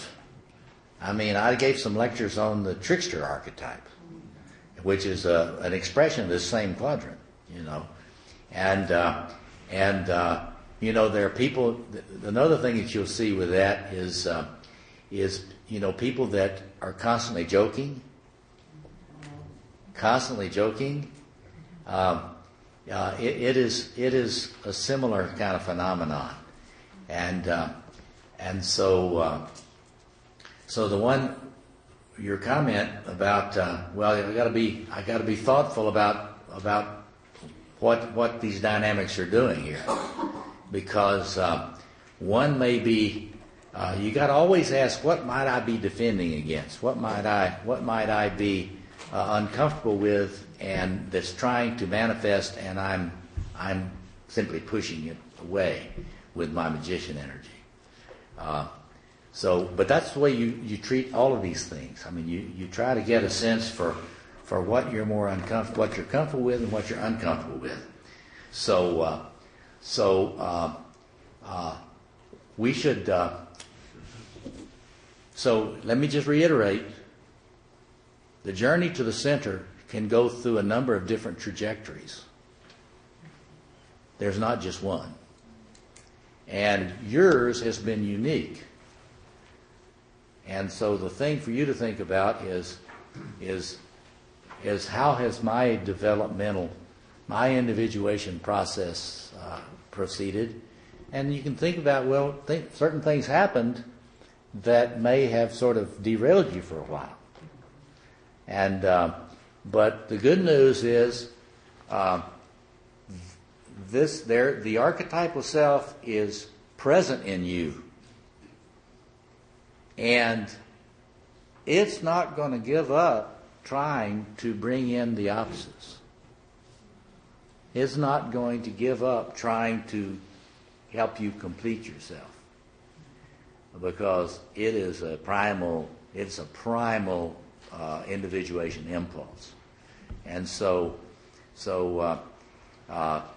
we should take some time now, actually, to do some dyads around this, and just to try to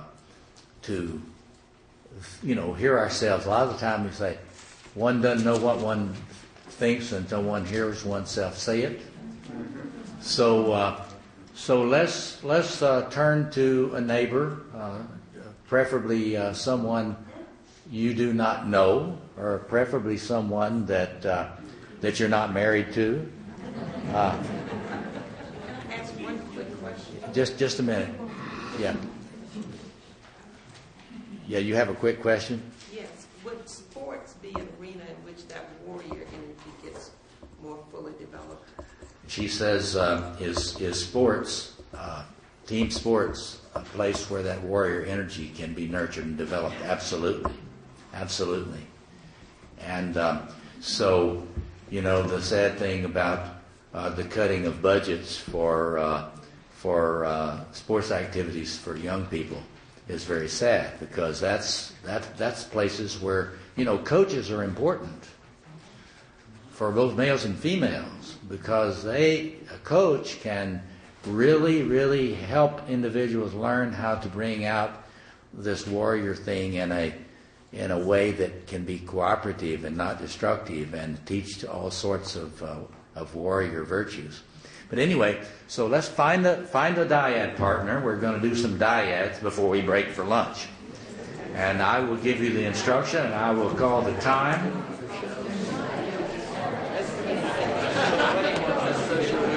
So find a dyad partner and introduce yourself.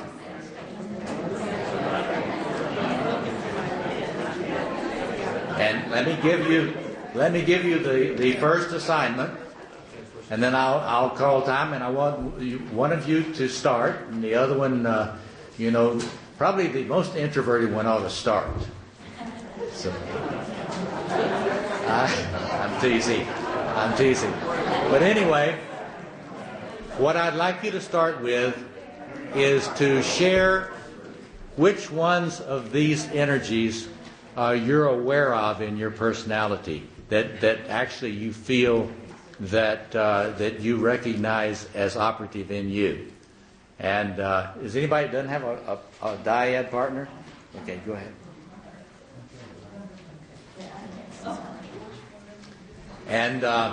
And so we're trying to identify first the thing that is most familiar to you, that maybe you have really felt that you have been able to be fairly comfortable with. So let's start off with that. I'm going to give you a few minutes, and for the first person to share, and then I'm going to call time and have the other person begin sharing. So, ready? All right. Let's start.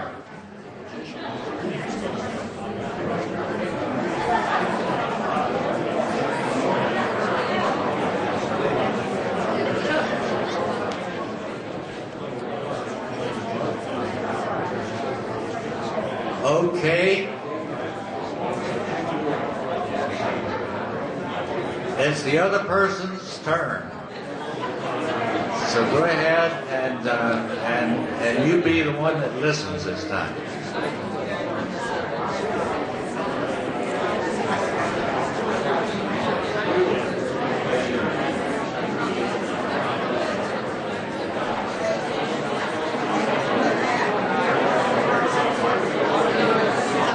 All right, let's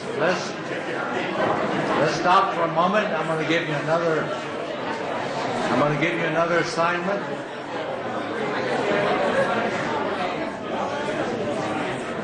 Okay, here's the next question, and you've probably already been getting into it a little bit once you started thinking about this. But I want you to put the focus this time on what parts you tend to disown and what parts you tend to project on others. And so what we were just focusing on what parts you're more comfortable with. This time we're going to say, well, what am I kind of allergic to? What do I kind of tend to disown and feel that is not in me? I don't really experience this as really me. And so when that happens, it's always projected. So let's take turns now. The other start and just share what you think. We're not going to make you sign any contracts about this. We just want you to play with, just reflect on it. What do I tend to experience in others and not in me? So let's start with one person again, and I'll give you some time, and then we'll switch again. So let's start.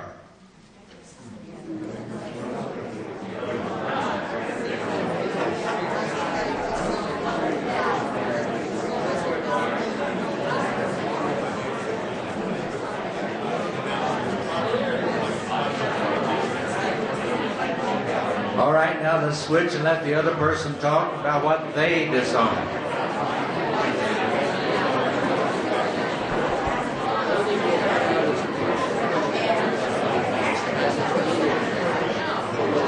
All right, I hate to do it to you, but we got to wrap it up and go to lunch. But thank your partner, thank your dyad partner for sharing with you. And we're going to We're going to take our lunch break now, and we're going to regather in an hour, and we'll discuss what came up for you in that dialogue. Thank you very much.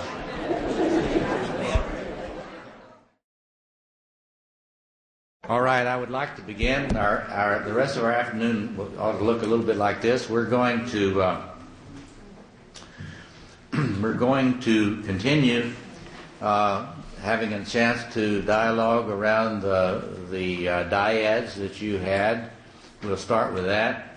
And then I would want to do one more thing before our break, which ought to come at about 2:15. And that would be to look at one more diagram, an integrative diagram, and talk a little bit about that to help us understand the challenges of this integration, not disintegration, sorry, of this integration, and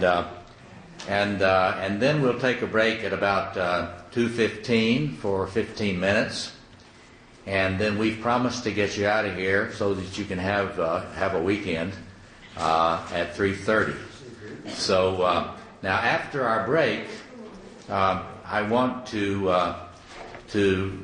really focus on the development of that relationship with the Great Self, because as I explained to you earlier today when we started talking about the challenge of ecstasy, is we have to learn how to be a host. We have to develop an inner temple which has enough structural integrity to hold the energy in a respectful way when this energy that is not flowing from our eye, when this energy comes in. And so after the break, I'll be talking some about that, and we can discuss that. And then don't let me forget to mention some resources that are available both through my website and through this group of resources that are in this catalog of audio programs. So don't let me forget that. If I get overstimulated, I might forget it. So in any case, let me just open it up for a bit here, and let's give you an opportunity to offer reflections on during your dyads. What surprised you? Did you have some insights that surprised you? Were there things that became evident to you that you would like to share with the group, or maybe make a comment about, or engage in a reflection upon? I want to open the floor here for you to have an opportunity to dialogue about your dialogue, because that we've been focusing on understanding, say, where the cracks are in your cup. See, where you tend to leak energy. Where you, if the energy builds up too much, the anxiety starts and that sort of thing.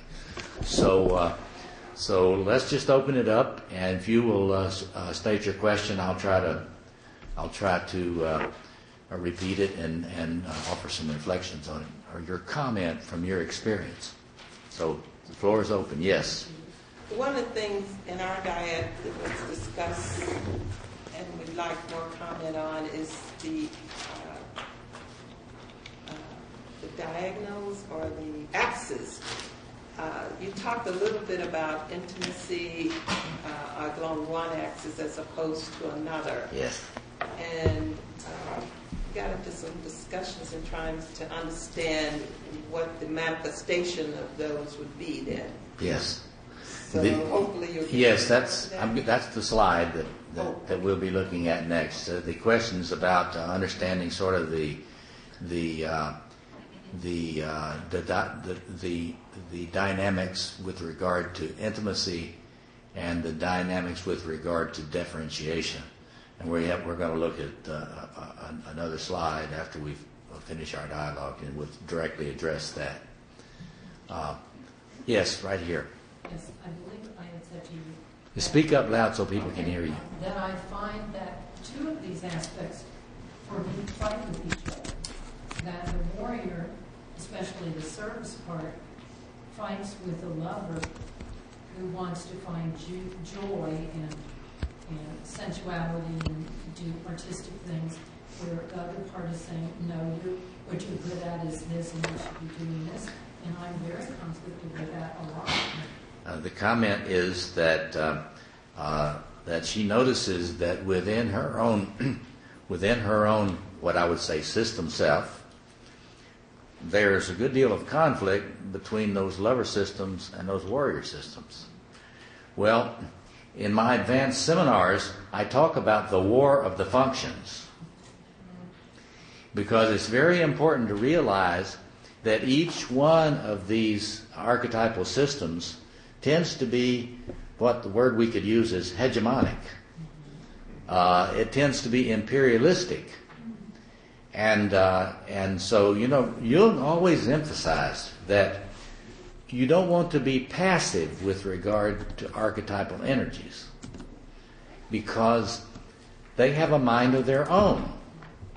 And when they're very raw and they're manifesting in a raw and powerful compensatory way, they want, each one of these systems would like to have all of you.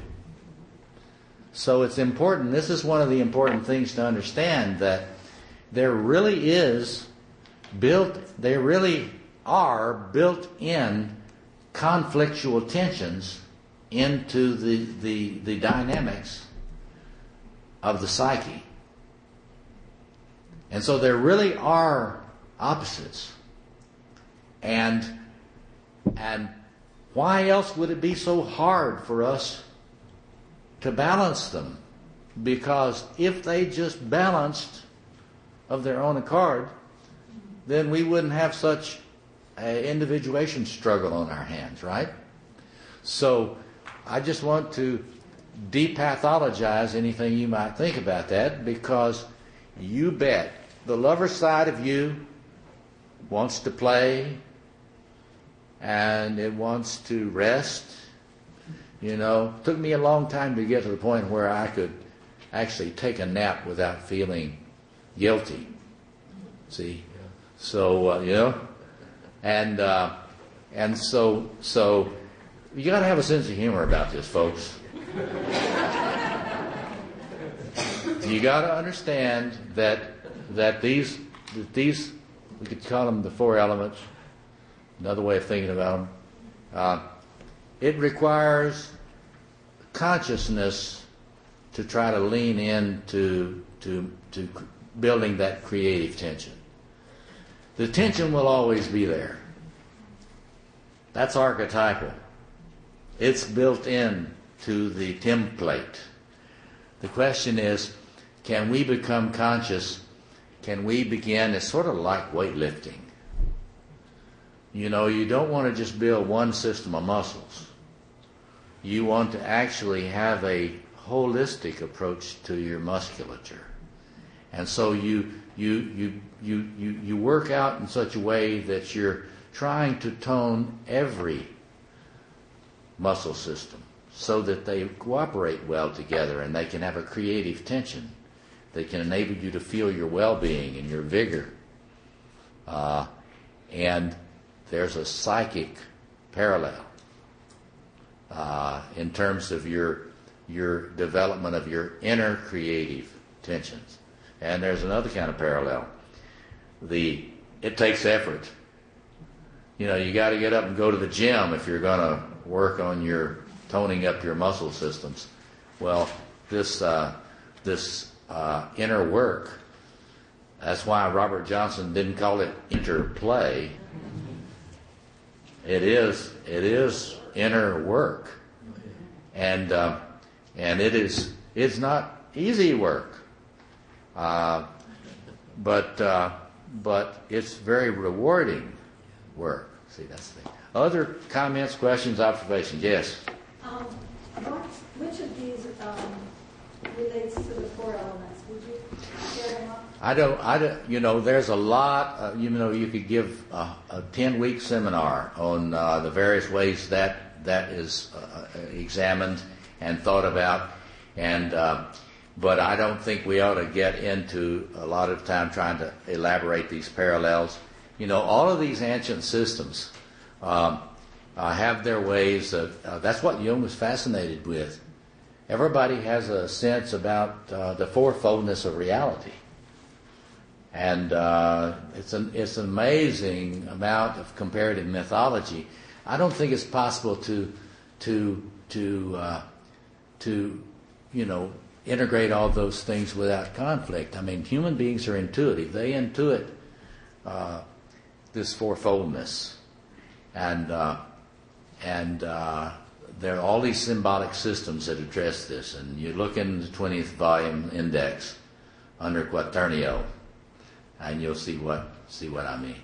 So the important thing is to just understand that these things carry different energies. These archetypal systems, different energies, and think about there is a implicit, coded tension between these functions.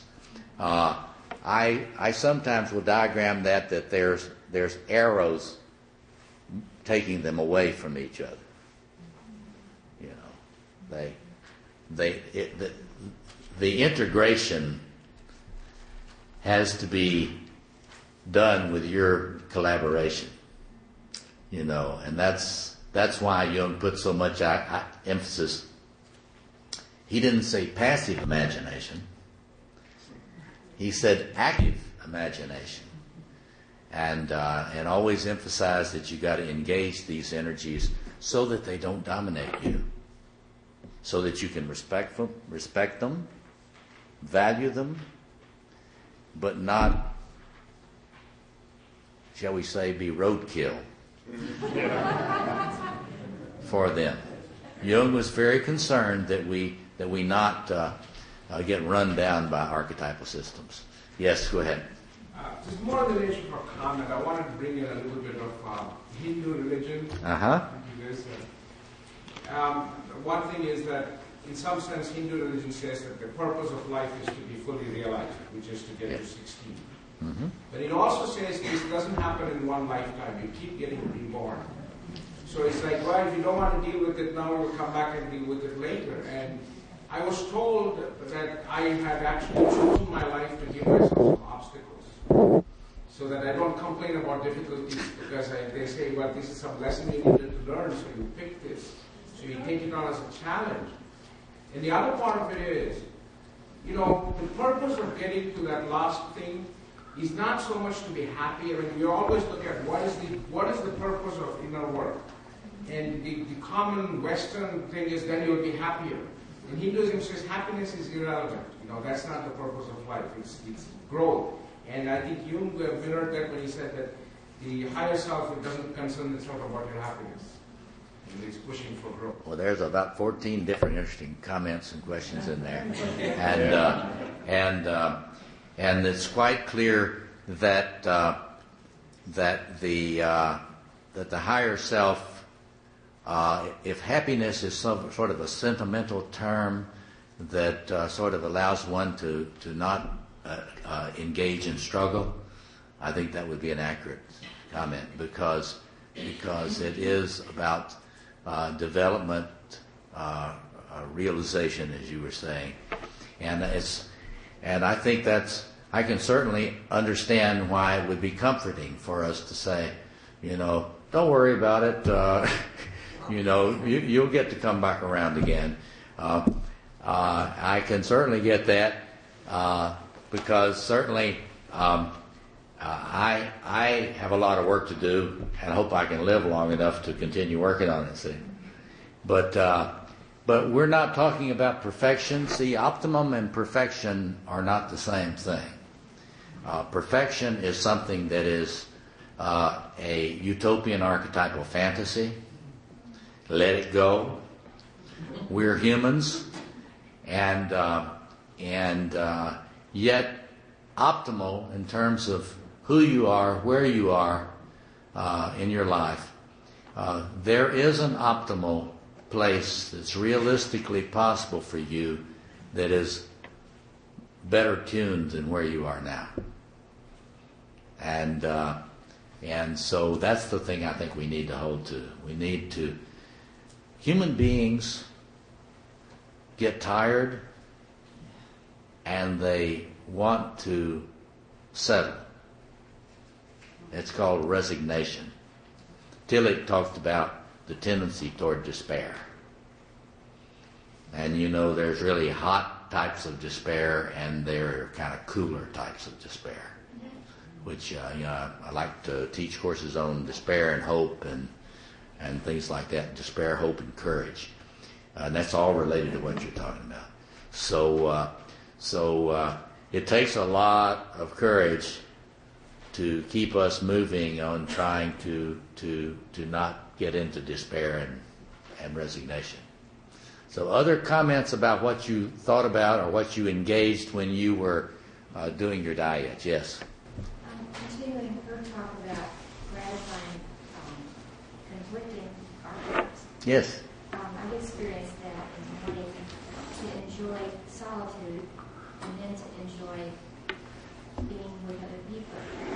Yes, indeed. And the older you get, the more you can risk. So Say that again. the older you get, the more you can risk. Yes. So when I turned 70, I decided I'm going to rent that cabin in the woods. And I did. But now that I've got the cabin in the woods, it's lonesome.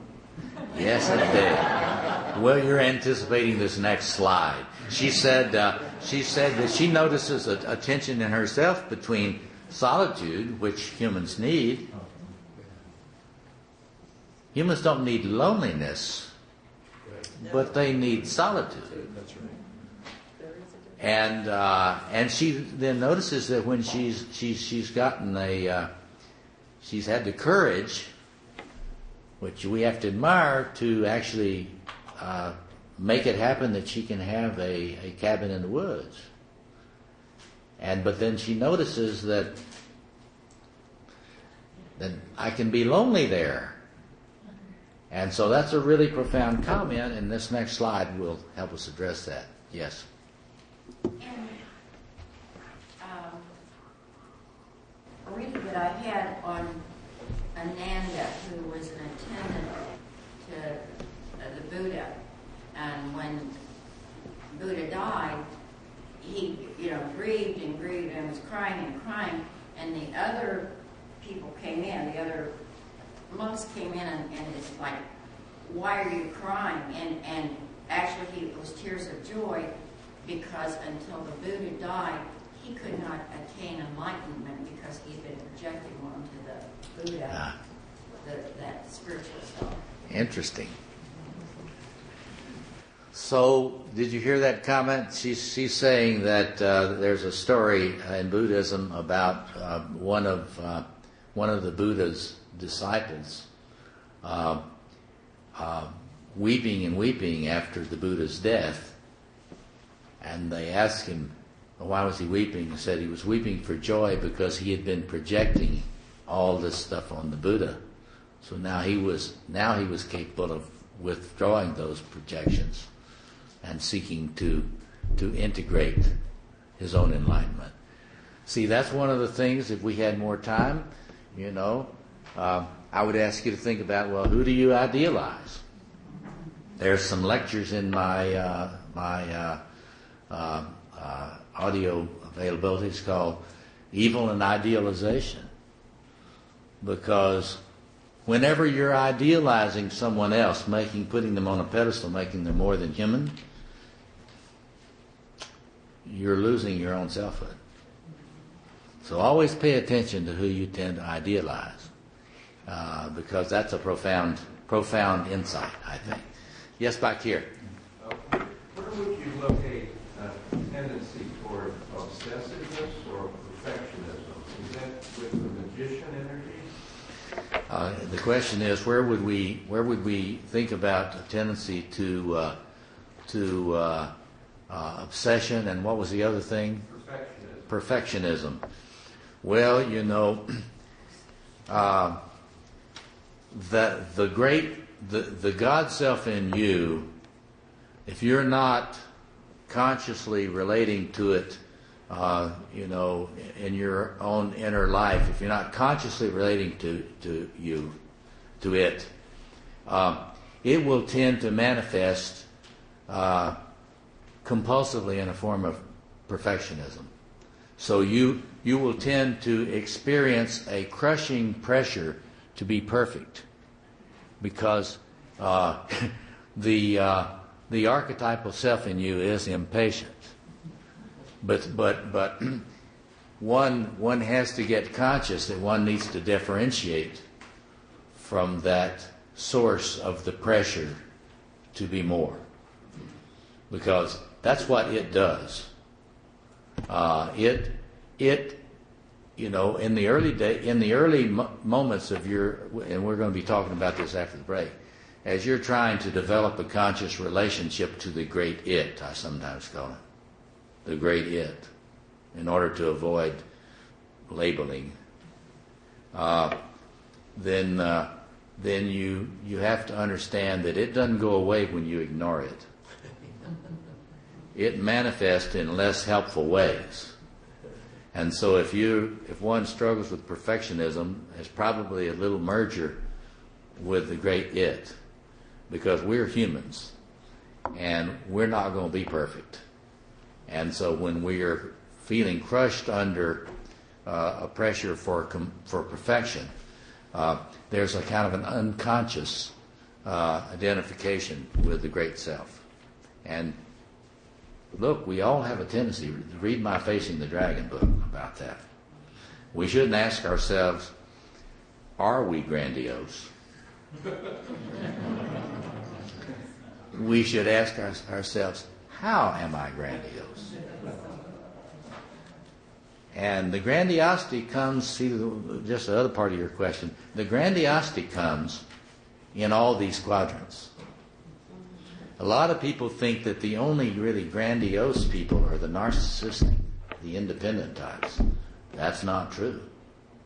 That's not true. There are each kind of flooding is a certain form of grandiosity, because if it is flooding, you're in a kind of an unconscious merger with it. And so the whole thing about becoming more conscious about differentiating from the great thing within you and being respectful and trying to develop a partnership, which we're going to talk about at about 3:15. Yes. But anyway, so that's an excellent comment. Now, any more things you want to, because we're going to go into this next slide. Yeah, go ahead. My partner Elizabeth and I were sharing about how at different times in our lives we seem to be more focused on one side than another. And Elizabeth made a really interesting comment that she feels like she sort of is spiraling inward as she goes through life, continuing to go around these different quadrants. Yes. But getting to different levels. Exactly. Thank you for that comment. The sense about that this is a spiral path.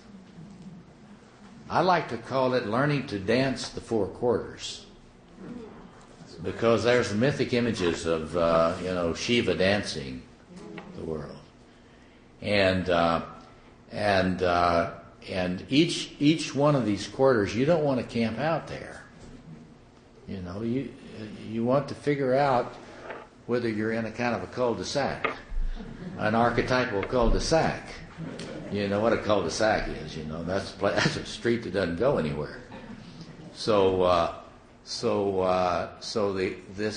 This comment, because it is a spiral path.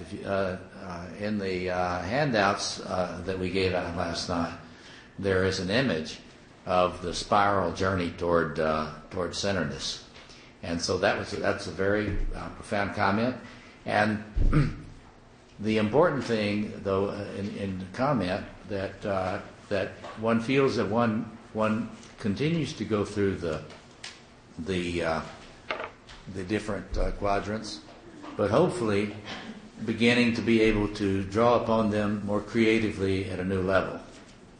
So then that's a lifelong thing. One of the things that we simply have to be aware of is that there are people that feel like, well, I did that quadrant when I was young. Now I'm going to just do another.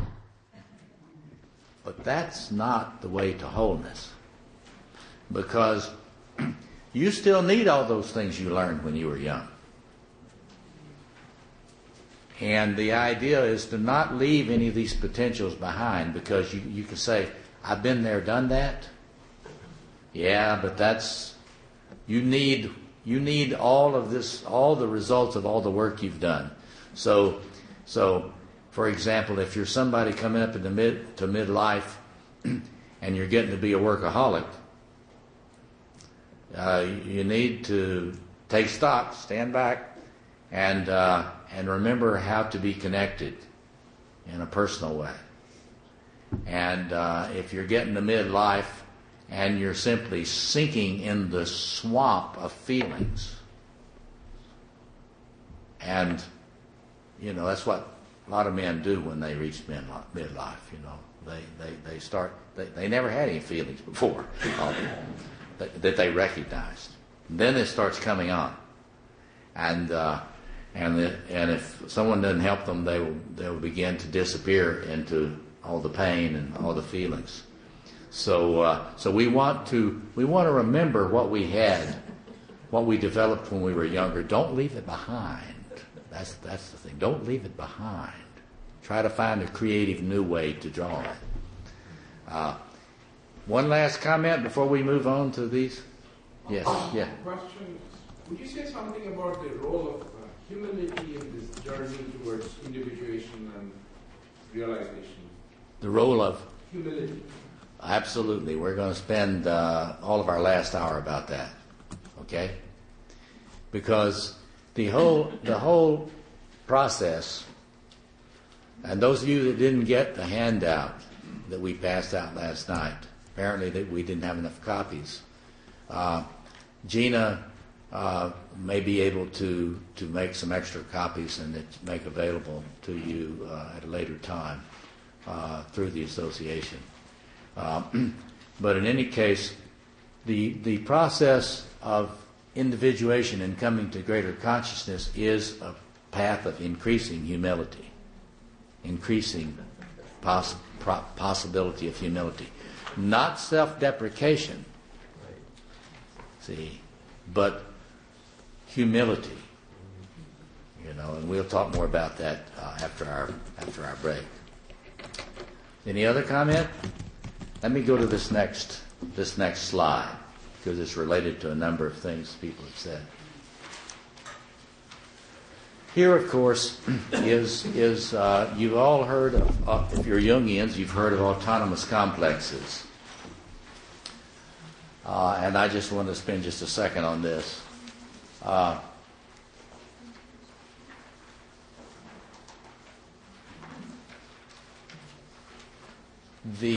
The archetypal energy, I call it the colonizing transpersonal. That's about the imperialism of these archetypal systems.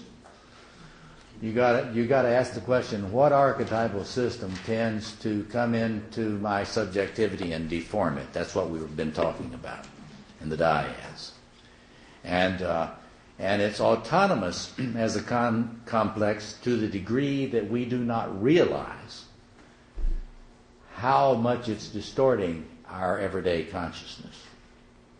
And so that's what we've been doing, trying to understand, when we are one-sided, what is it that's causing that one-sidedness? And so we've already been working with that. That's also in the handouts. This is more than you want to know right now about the way these archetypal systems relate to different types of psychopathology. I just show you this to point out that it was intriguing to me that Theodore Milan who came to his understanding of the shape of psychopathology from his pure research studies over a long period of time, developed the idea without benefit of Jung or me, and he said there are four kinds of pathologies. There are independent pathologies. There are dependent pathologies. We would say those are lover pathologies. There are detached pathologies. I call those magician pathologies.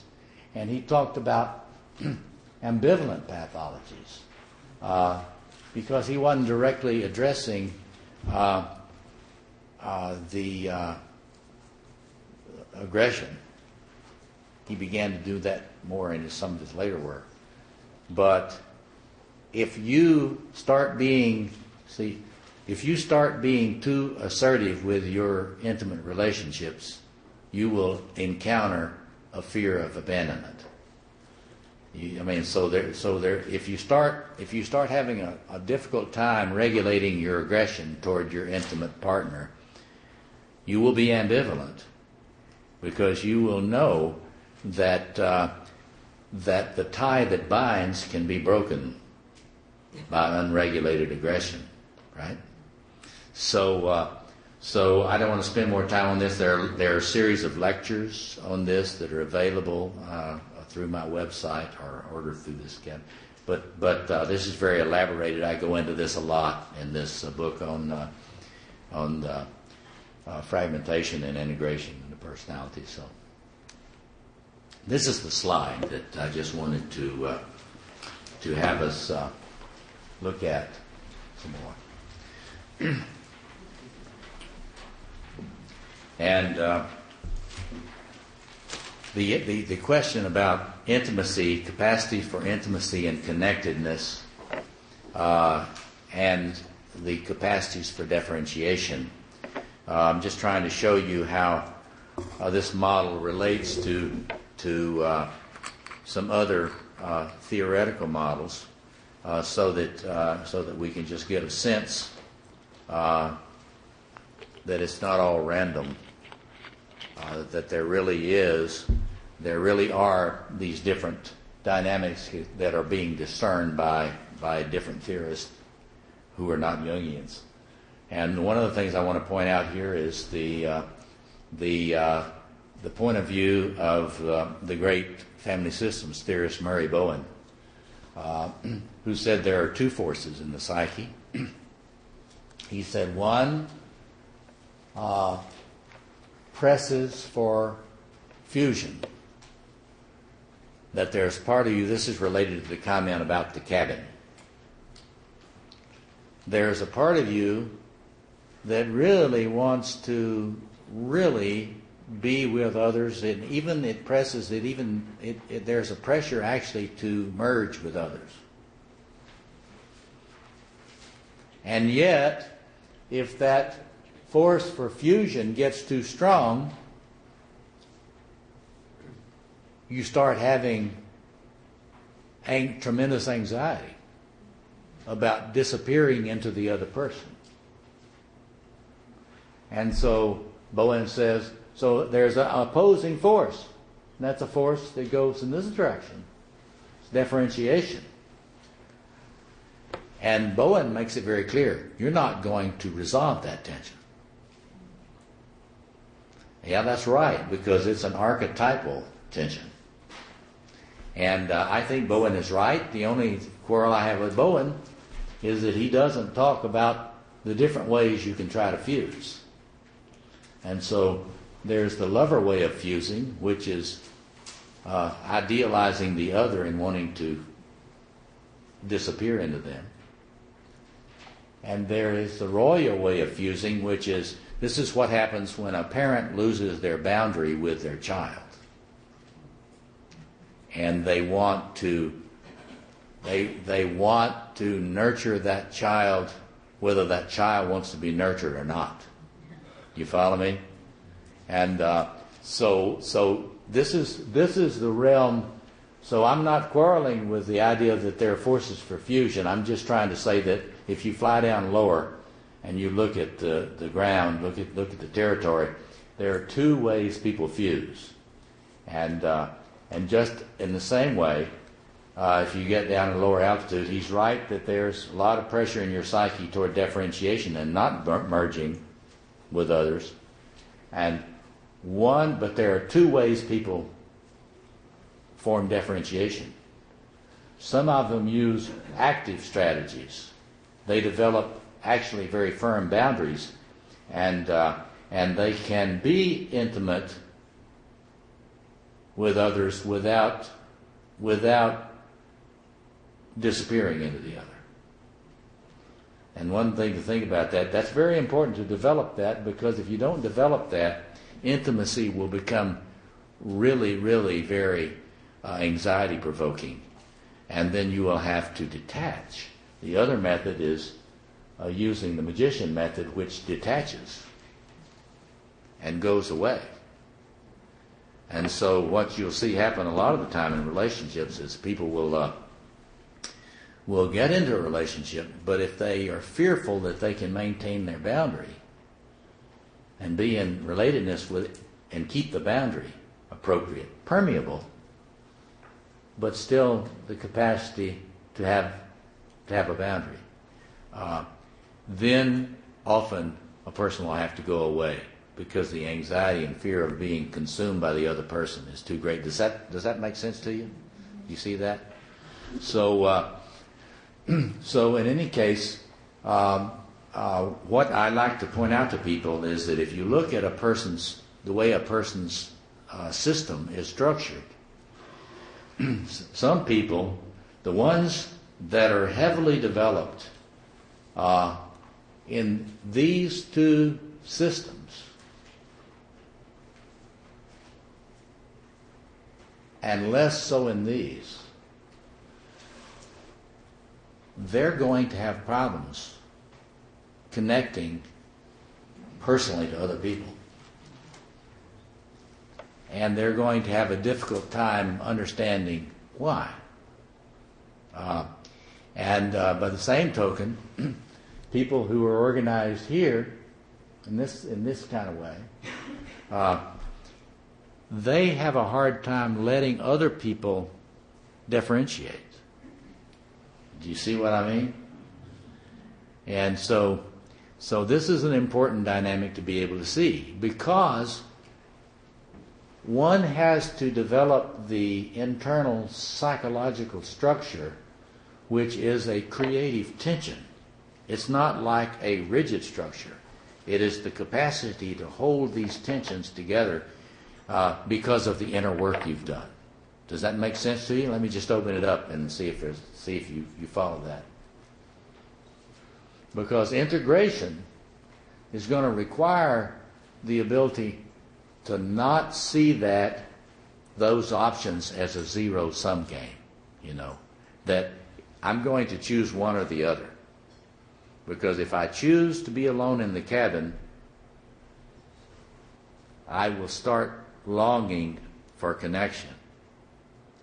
And if I choose to be with other people more than I need to be, then I will find myself wanting to withdraw.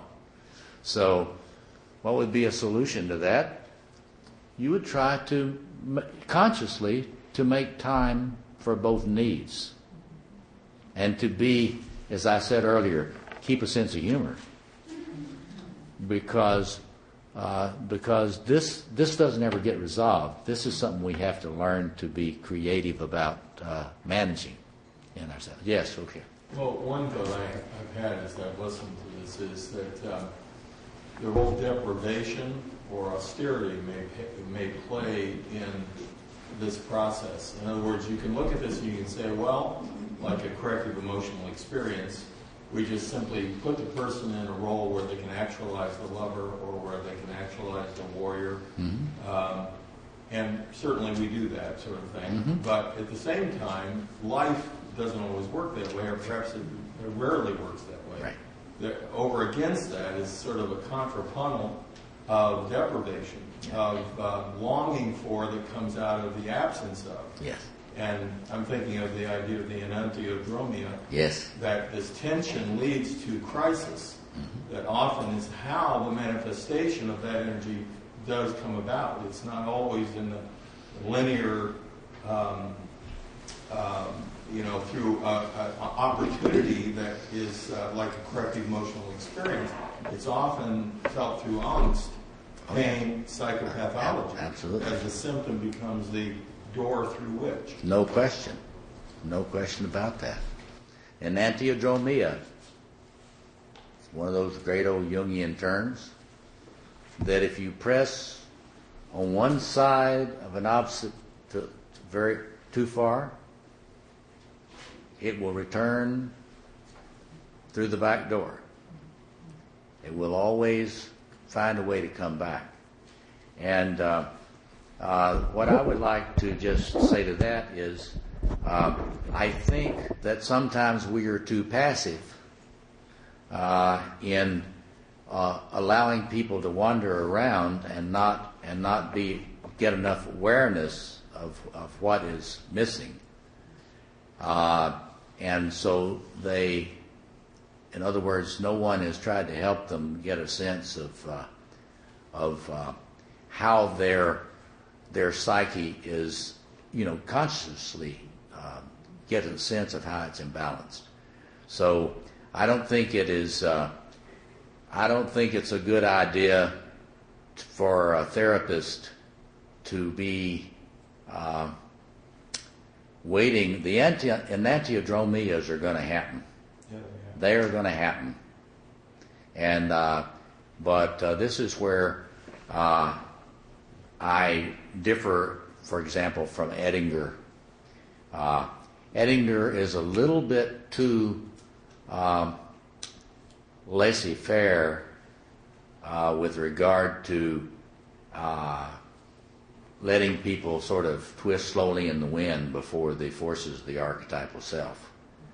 And my sense is that we need to help people be aware that they need to be proactive in trying to get at how they are splitting, and that doesn't need to be simply left to a really long-term process.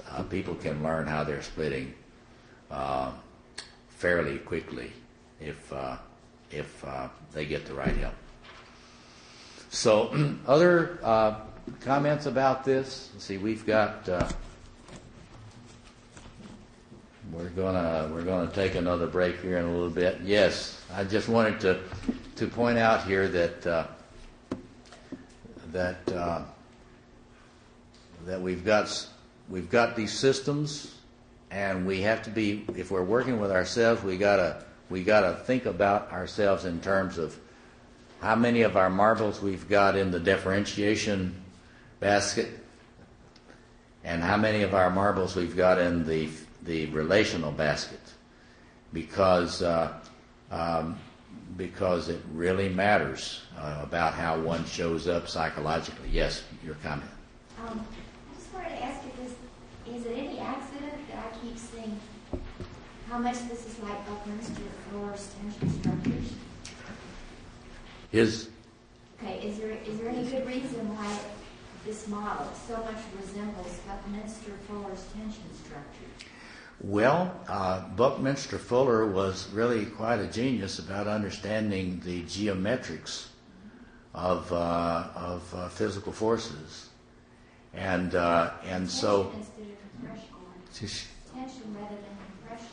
Yes. Where it was so wonderful. Yes, and yes, it's very, very, very parallel to that, because one of the things I simply wanted to help folks think about today is these necessary tensions in the template of the psyche, and the challenge that we have to get much more conscious about those and be more respectful and honoring of those tensions, so that they don't have to kind of work themselves out as fate. Because if one neglects them and one is not actively seeking to get a sense for for how these things manifest in one's personality, then one is kind of condemned to experiencing it through synchronicity, coming at one through, as he said, enantiodromias and so on. So that's a good observation. I find, there was a recent display about Spencer Fullerton's work in Chicago. It was really wonderful. Yeah, go ahead. Go ahead. Others? Yes, back here. It seems like that the real issue is how you're operating with this company, consciously or consciously. Because when you talk about participation in... Can you speak up a little bit so everyone can hear? When you talk about participation in mystique, I often think of it, and Neil Master Harding, it's more of an unconscious operating out of that, the mother, the lover, the queen mother. Exactly. It's unconscious. But when you talk about integration, it seems like the real issue is how to become more conscious. Yes, exactly. Well, her comment is she was observing this, again, a wonderful old Jungian term about the participation mystique, and that tendency to lose one's boundaries with situations and things. And clearly, to me, this is where you get the realm of the participation mystique. Here. You especially get it powerfully here. It's possible to get in it in other ways, but if you're organized heavily in these quadrants, then there will be a tendency for you to fuse, and that is an unconscious process. That's right, and so we need to try to help people begin to scan for fusions, and that takes some doing. But I think when one tries to work with the history of one's relationships, you begin to get a sense of how that's patterned in the personality. And again, I think it's important to keep in our minds that we don't want to see people in our mind's eye as simply the net result of all those previous failures to form permeable boundaries. We need to really continue to imagine them as moving toward differentiation. That's the whole thing, and we don't have time to talk about, but the impact of the therapist's construction of a personality in the countertransference, the impact of that upon the psyche of the person that they're working with, and that's of course always an ongoing issue in one's work, in one's personal work, as well as one's attempt to help others. Now we want to talk about learning to appreciate what Rumi called the guest, with a capital G.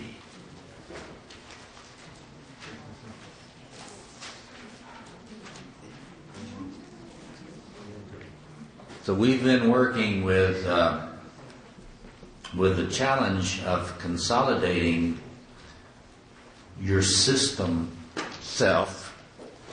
We're not talking about perfection. We're simply talking about the hard work of actually strengthening your system self. Now, let me just review.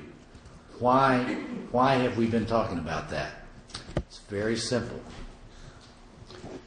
The archetypal energies in your psyche are always powerful, and they are always present. That God within, so to speak, symbolically, never absents itself. However, our capacity to tolerate an awareness of its presence has to be developed. And that's what we've been focusing on. We've actually been focusing on creating a more adequate vessel for actually doing the far more important work of advanced work and analysis, or you could say in your own spiritual development. Because if you remember, you see, this is all about the development of what has been called by a number of Jungian theorists the ego-self axis. I don't like that language.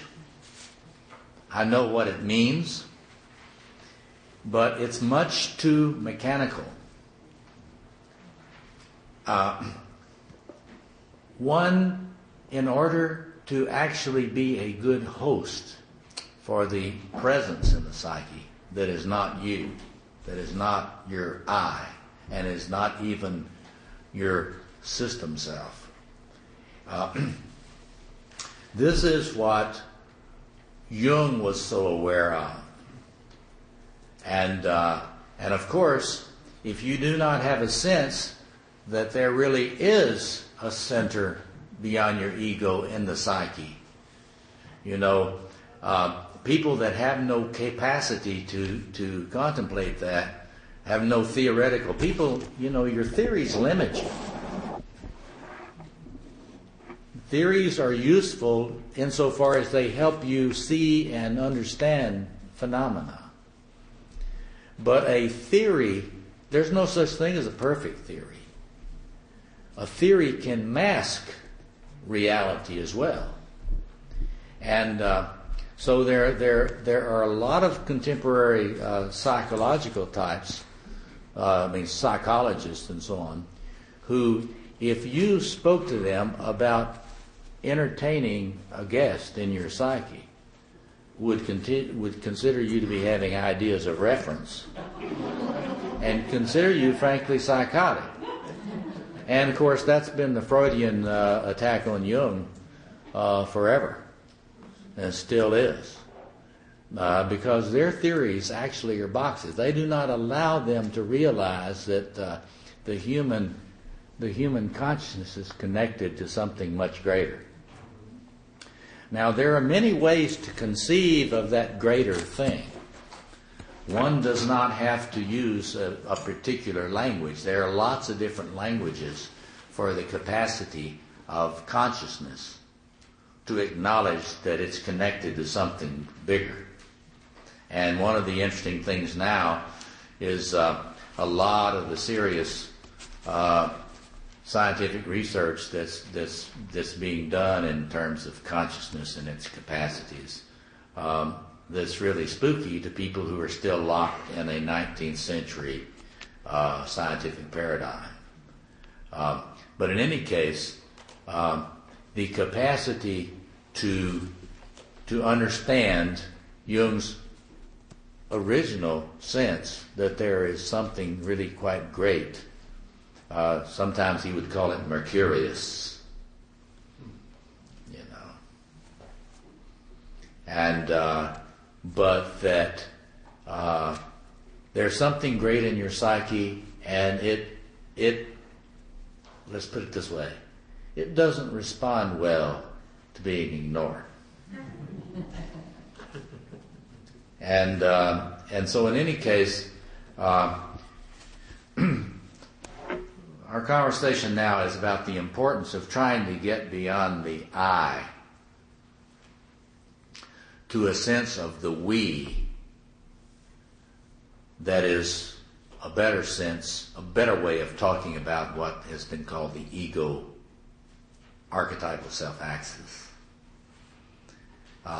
one needs to be capable of personification of these presences in the psyche. You need to be able to grant the great thing within you. This is another leaf from the pages of Edgar. You have to be able to grant it at least as much intelligence as you think you have. There are many people that call themselves Jungians today that I don't think are really Jungians in any meaningful sense of the word. Because they practice a lot, but they do not have a sense themselves of a living relationship with the great is in their psyche. And since they do not, they lack, shall we say, they lack a lot of capacities to help other people cultivate a way of relating to that. I can put it in a technical way. Here's the $350 phrase: an imaginal self-object. Our brains are wired to experience an other that is imaginal. That's increasingly documented in brain research. They're sort of God channels. Our species evolved having the capacity to relate to an imaginal other. And I like to suggest to people, this is important to think about Jung in this context. Because things don't continue themselves much in evolution unless they serve a great purpose of some kind. And so in any case, Jung became very aware that he needed to be able to find ways to not treat these aspects of the psyche in a I-it way. In other words, that you have to learn to be respectful for this great presence in your psyche. And wonder why it's so difficult to become a good host to that great guest in your psyche. Anybody got a thought on that? Yes, back here. The ego likes to believe it's in charge. Thank you. He says the ego likes to believe it's in charge. I don't think we need to say we have to get rid of the I, like so many people do. It's quite clear that an I that thinks it is the center of its psychic life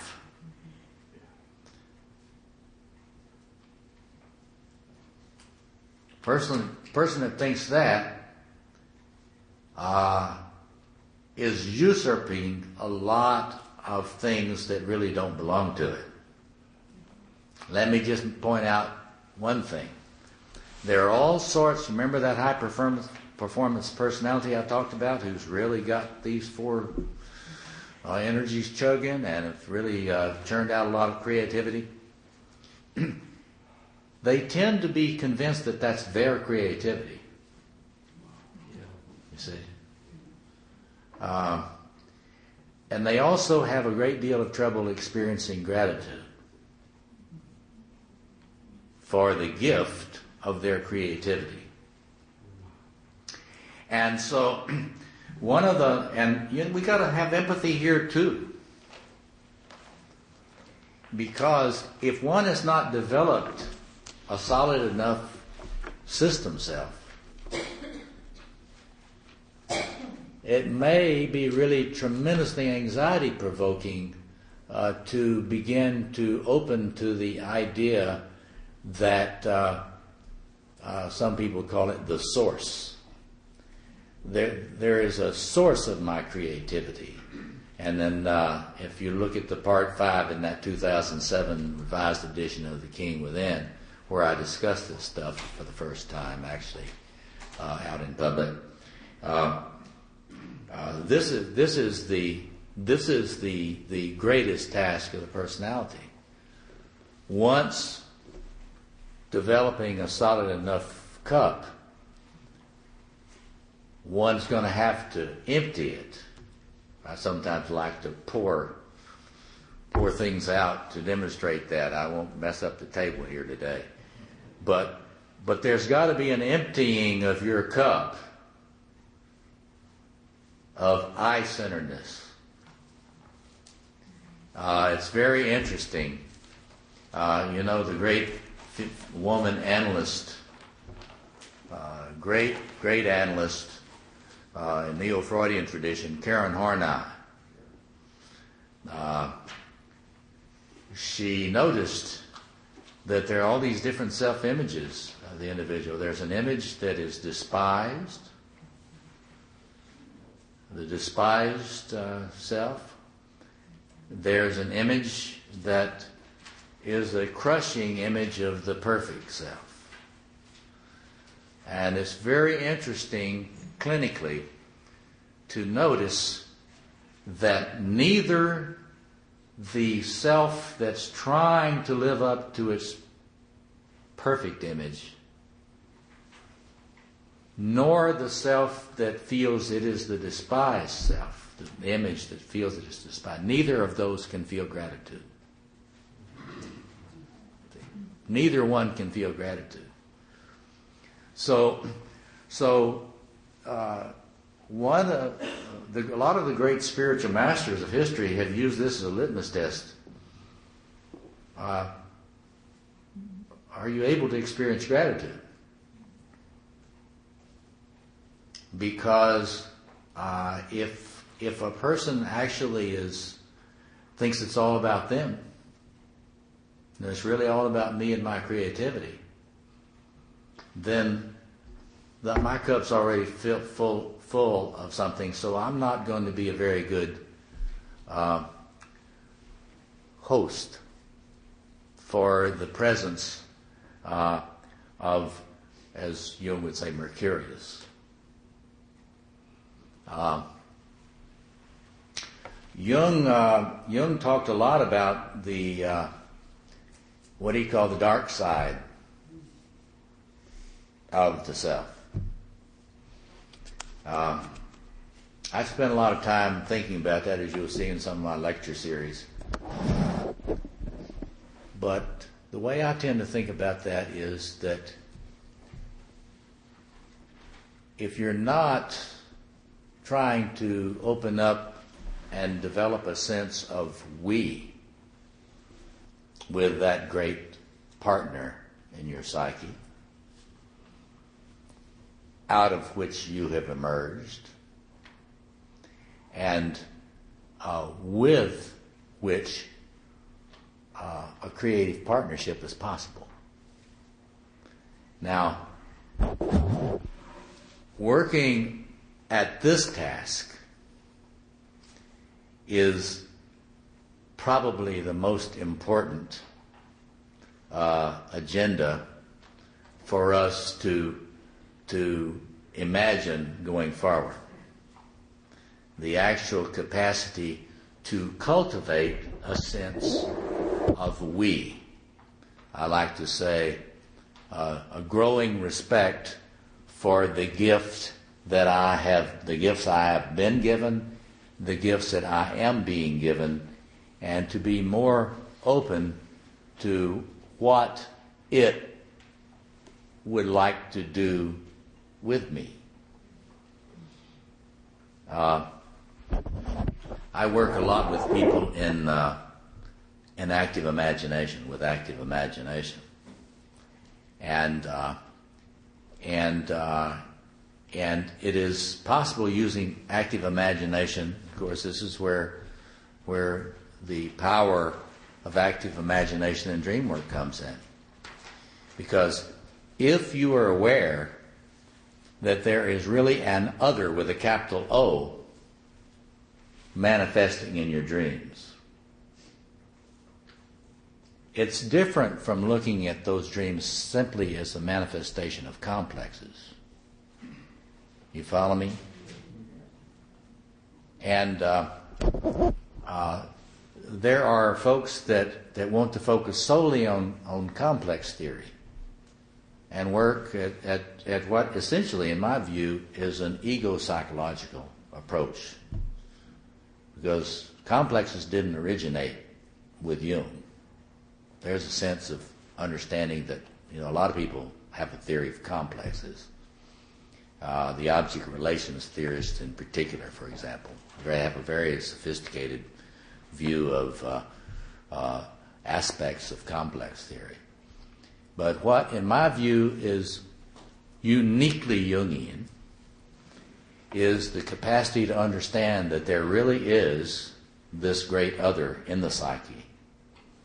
And one has to develop the capacity to be a respectful host to that presence, and not see that relationship as one of dominance either. So, in other words, when I think about the real wonders of analytical process that lead to an enduring, lifelong practicing the presence of the great other, the great it. The problem with calling it the archetypal self is that often confuses people, because they think, oh, well, that's my archetypal self. Well, sorry, it's not your archetypal self. That's an arrogant ego talking. Jung was very clear about this. We emerge from it, and it's quite clear that it seems to like companionship.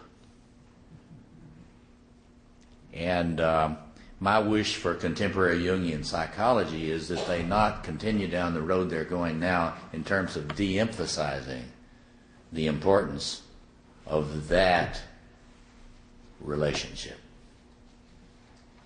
Conscious practicing the presence of, I just appropriated Freud's word, it.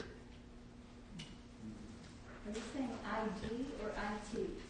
Well, the word ID was a mistranslation of Freud. It is actually it. Das Es. The it. And Freud didn't see any creative possibilities really in the it. And I have to say that I've been given thought when I get these technical books finished. Pray for me that I can get those finished before I get where I can do it. I would like to write some little books on the book of it, because actually there's a long heritage back in psychoanalytic theory about acknowledging the it, and that has gotten lost in recent years, and it's tending to get lost now in Jungian psychology. But so what I'm saying to you is those people who have emphasized the importance of conscious relationship on an ongoing basis to that creative center, a creative source of energy, a creative source of inspiration for you,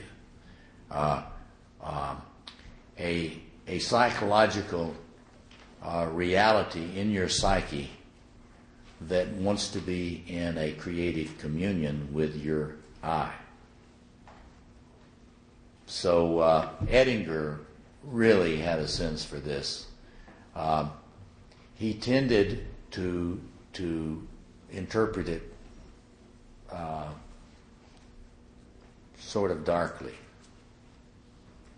and I think that one doesn't have to see it that way.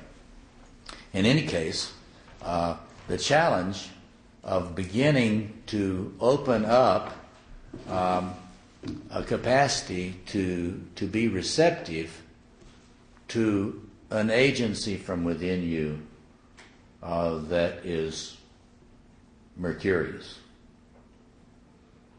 And to understand that it's not simply a concept,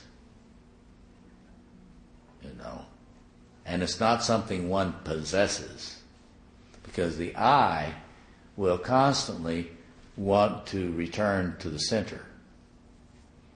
And so the farther reaches, in my view, of analytical work is in trying to evoke a practice in dream work, in active imagination, in creative ritualizations of various kinds, to develop the capacity to actually move the ego out of the center of your life, so there can be much more of a sense of flow, a sense of living the synchronistic life. So all this, the way in which Tillich talked about ecstasy is really related to this. Because when one opens to that connection of this flow, this connection to something larger than the I, then the capacity to experience gratitude will be enhanced. And we said earlier, we talked about humility. The greatest mark of whether or not one has any actual humility is how much gratitude one can experience, and begin to stop acting as if one has been the author of one's existence. Yes. This gratitude you're talking about is different from the gratitude one feels to the cop for letting you out with a warning, correct? Well, I'm not sure for you. I can't speak for you, but a sense of look. There's a long philosophical tradition along these lines, and it has to do with a capacity for appreciating the radiance of the world around one in such a way that the ego is not dominating perception. So I would just like to say it's a higher form of getting to where you can love, because you can begin to have much more of an appreciative consciousness. And without an appreciative consciousness, you cannot feel gratitude. Right, but my point was, you're not just being grateful to the cop, you're being grateful to, like, a sense of grace. I think you said it well. I think it's not fear-based. Right. You see, he's making a really good point. It's not... You don't try to cultivate an ego archetypal self axis out of fear, but let me put it this way: if fear might be a good motivation, because a person who lives life ungratefully is, shall we say, they are setting themselves up for various enantiodromias. And but that's not, that might be a good place to start, being aware that if you ignore the archetypal self, it's not going to ignore you. And Jung's work is full of that. And certainly Edinger has done a lot of pointing that out, that you're disrespectful of the great self at your own risk, because hubris invites nemesis, right? What was that old saw? Pride goeth before a fall. Well, friends, there's nothing in the world that all of the various spiritual traditions agree on more than that. But I think the point that this gentleman made is really key, because if you're simply showing respect out of fear, that is a dominance, submission relationship. And I think you're right. That's not what this can be about. I mean, it's not what it ought to be about. It ought to be a joyful sense of opening to a creative partnership. And the more I have worked with people and helping them relate to the great self within, and just paying attention to what is communicated to persons through active imagination, and which I'm so privileged to be able to witness and to learn from, is the put it this way, the desire of the archetypal self to be acknowledged and responded to. And that is an area very few people touch on. It is as if it needs a companion, and you can be that companion. You can be a dynamic participant in a significant relationship. And now some people talk about this as the life of prayer. I think that's not way off base. But this important thing is to not get into these fantasies that it is way out there, and that the relationship between you and it is a zero-sum game.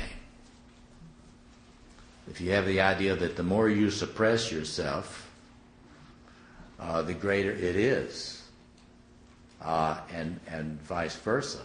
That it's not a zero-sum game, and I think this is the greatest promise of Jung's imagining of an ongoing conscious relationship with the great presence in the psyche, because there actually can be cultivated. You can actually cultivate a sense of a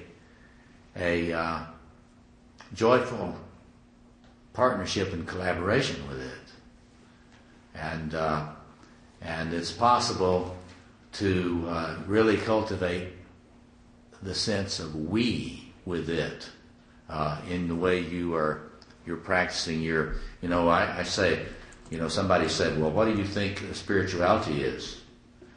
Well, I can say for sure one thing about it. It's your spirituality, your actual spirituality is whatever you do to connect with these great things in your psyche and to avoid being destroyed by them, but in fact seek to be in a collaborative partnership with them, so that it's a creative relationship with the great things in the psyche. I think that is really the one of the primal, in some ways the primal telos of Jung's contribution to us. Now you were going to say something, and then I was going to ask if you were talking about, is this what you mean by active imagination? Is to imagine this partnership? Is that the word you meant? Well, active imagination is a very rich topic, and if you've not gotten into it and studied it, that'd be a wonderful topic to really concentrate on the various ways you can draw on active imagination to facilitate your connection to the unconscious. And I like to think about this. What I imagine for all of us is the capacity to have a ongoing living relationship with the dynamic great center in the personality, and not one that is where you are one down and it is one up. It should not be seen in that way. Actually, at the farther reaches of this kind of thing, I think it becomes a really powerful love relationship. See what I mean?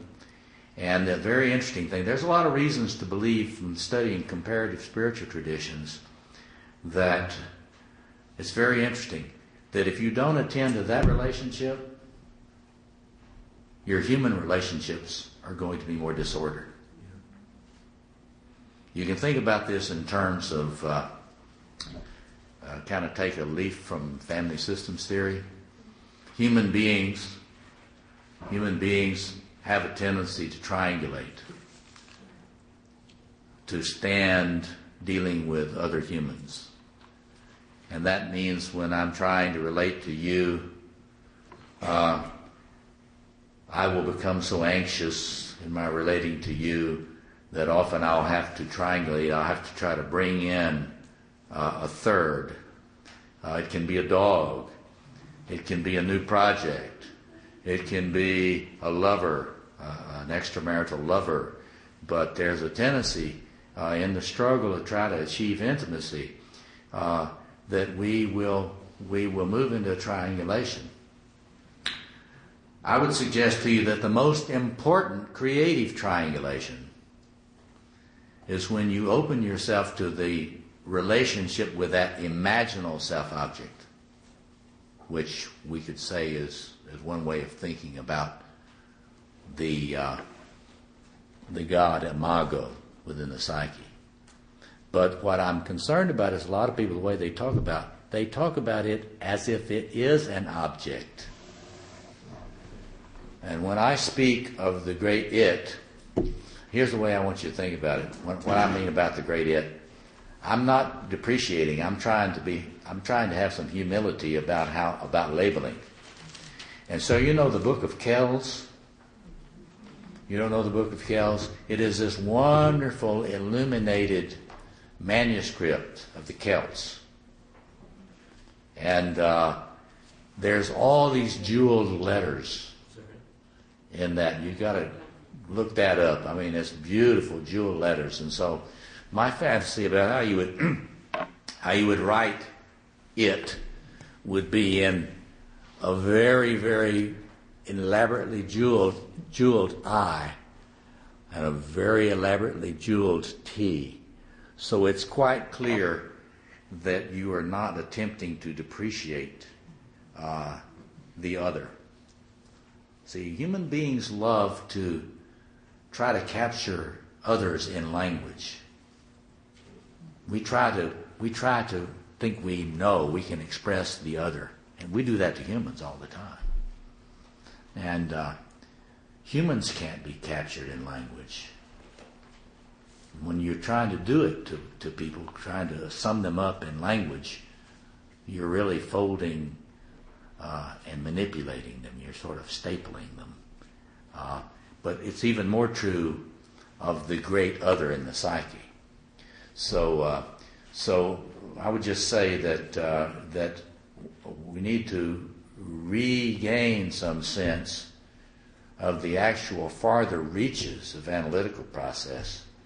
As soon as a person is capable of becoming aware of the great other in the psyche without having it cause them a massive regression, then that really needs to be cultivated a lot. And so you know, if you do, like if your vessel is not very well developed, then it may be too anxiety provoking for you to get into developing an ego archetypal self axis.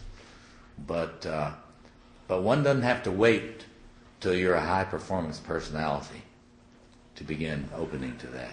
Yes, back here. This process that you're describing now, how much progress can a person make? How much progress can a person make on their own, and in what ways would they do that? And as contrasted with the progress they would make in relationship with the therapist or... Yeah, well, I think that actually the most important progress, he asked how much progress a person can make on their own in terms of forming this kind of relationship, as opposed to focusing on the relationship with the therapist. Thank you for that question, because I think there's entirely too much focus in many psychotherapists, even some who consider themselves Jungians, on transference, countertransference field, because there is a tendency to lose a sense that the most important relationship in the room is the great other. That is, if you're a Jungian and you're practicing as a Jungian, if there's any meaning in words at all, then one has to understand that that's not a dyad in a consultation. And so the actual answer to that is the most important progress on this has to come from your intent. You have to actually get to the point where you are able to have a clear stated intention that you would like to be in a much more conscious relationship to the great center in your psyche. And a therapist can't force you to do that, and will not. And so this is I think one of the reasons why Jungian psychology has had such an incredibly widespread influence without the support of a lot of professionals. Because people, in fact, when they get into a serious and respectful study of Jung, they begin to realize that there is a great other. They begin to realize that there are dimensions of the psyche that are not simply on the horizontal level. And so I think a great deal of it is up to you and your capacity to begin to cultivate openness to listening for that's the synchronistic life. The synchronistic life is not just noting serendipities. The synchronistic life is practicing the presence of an other that is greater than you and seeking to be an active listener, and then to find ways through creative ritualization to express appreciation to it.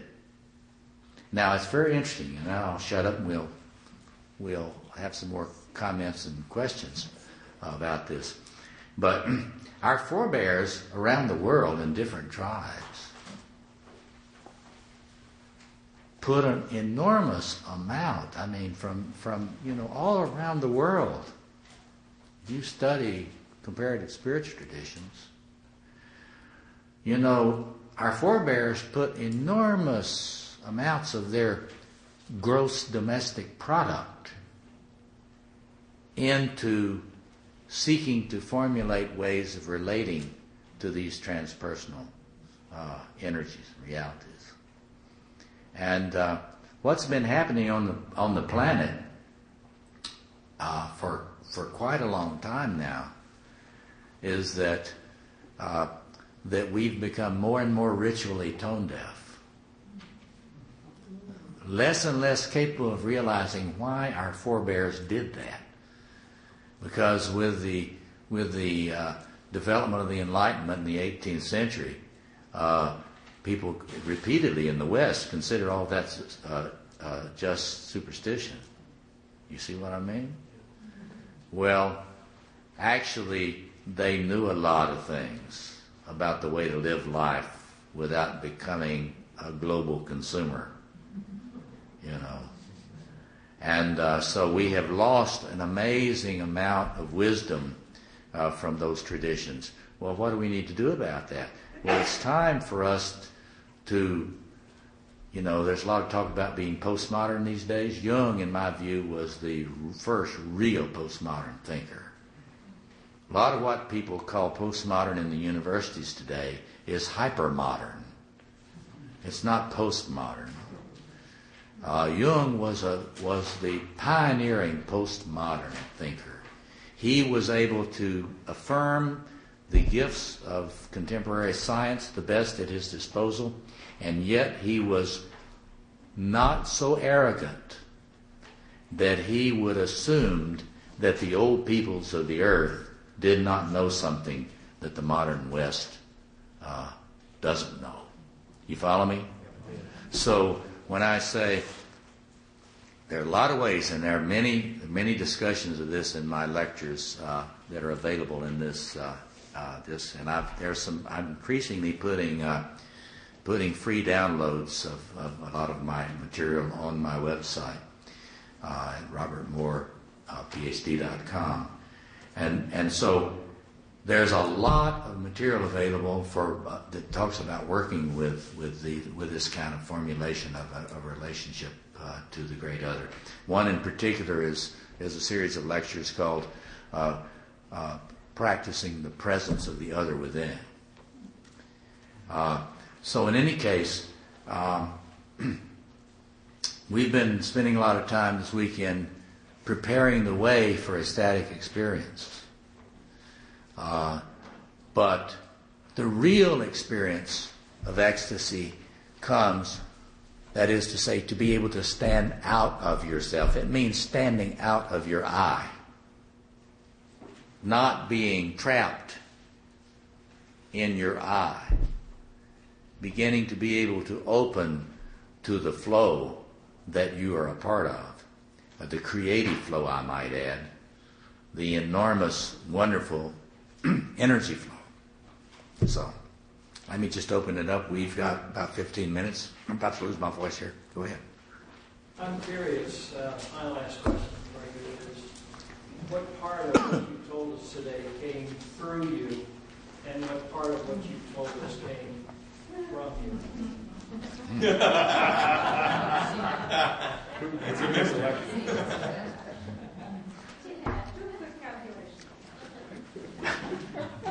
This is the magician trying to talk. Yeah, that's definitely right. Well, the older I get, the more I realize that I've not been as important an agent as I thought,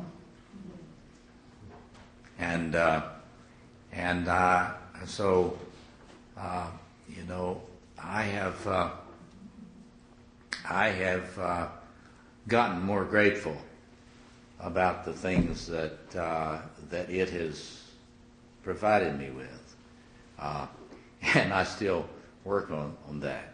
So I don't have any formula to answer that question, except simply to say that I think we are all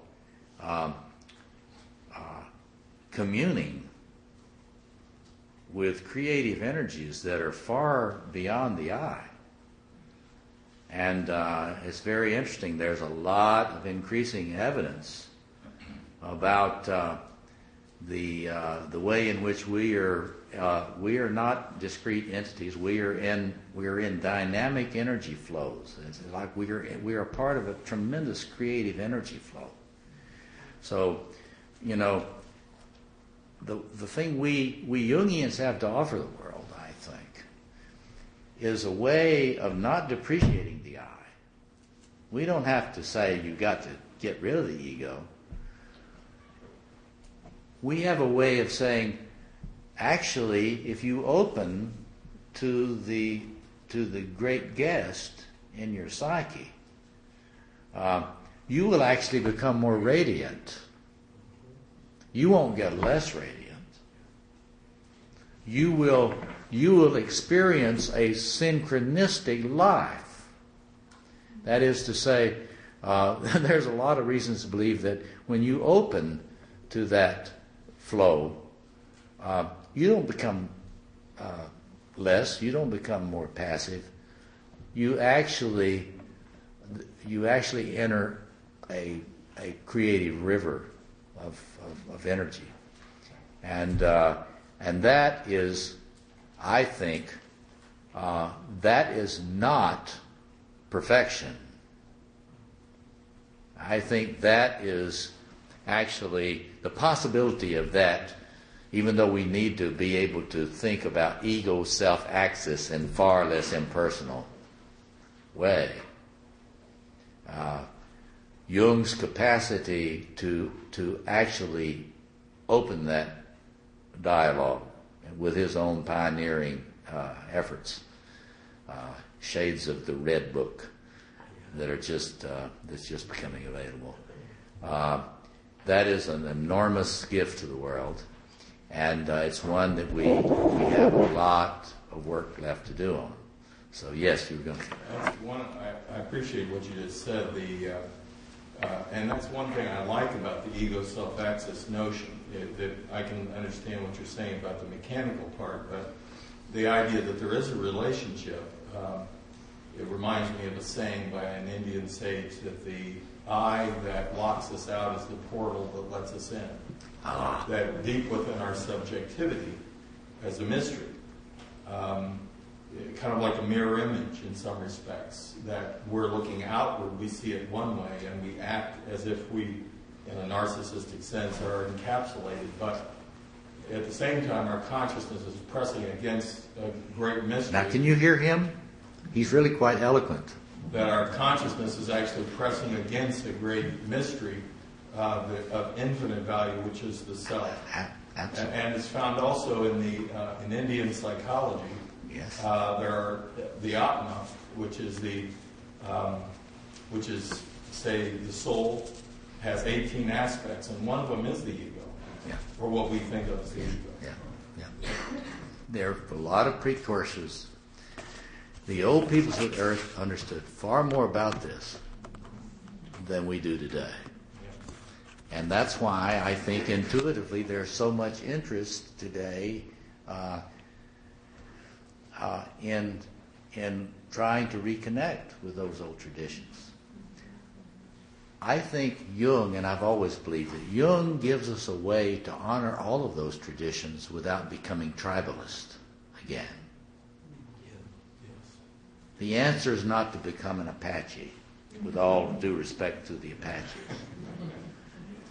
You follow me there? The answer is not to simply go off and join the Sufi, although they are a magnificent tradition. We need to imagine a postmodern way of being human, whereby we can come to a tremendously appreciative attitude toward the gifts of all our tribal forebears, and yet begin to try to imagine this in a way which we realize is the human birthright. It's not simply the possession of one tribe, whatever the name of the tribe. So I thought you were very eloquent in your way of articulating that. I wish we could have had you on the tape. So other comments or ideas? Let's have somebody that hasn't had a chance to speak. Yeah, go ahead. Well, you said the perfectionist part can't feel gratitude. I just was thinking, the guest, does it have feelings? Well, maybe I've been ignoring that. Well, let's put it this way. If you're imagining another that's at least as complete as you are,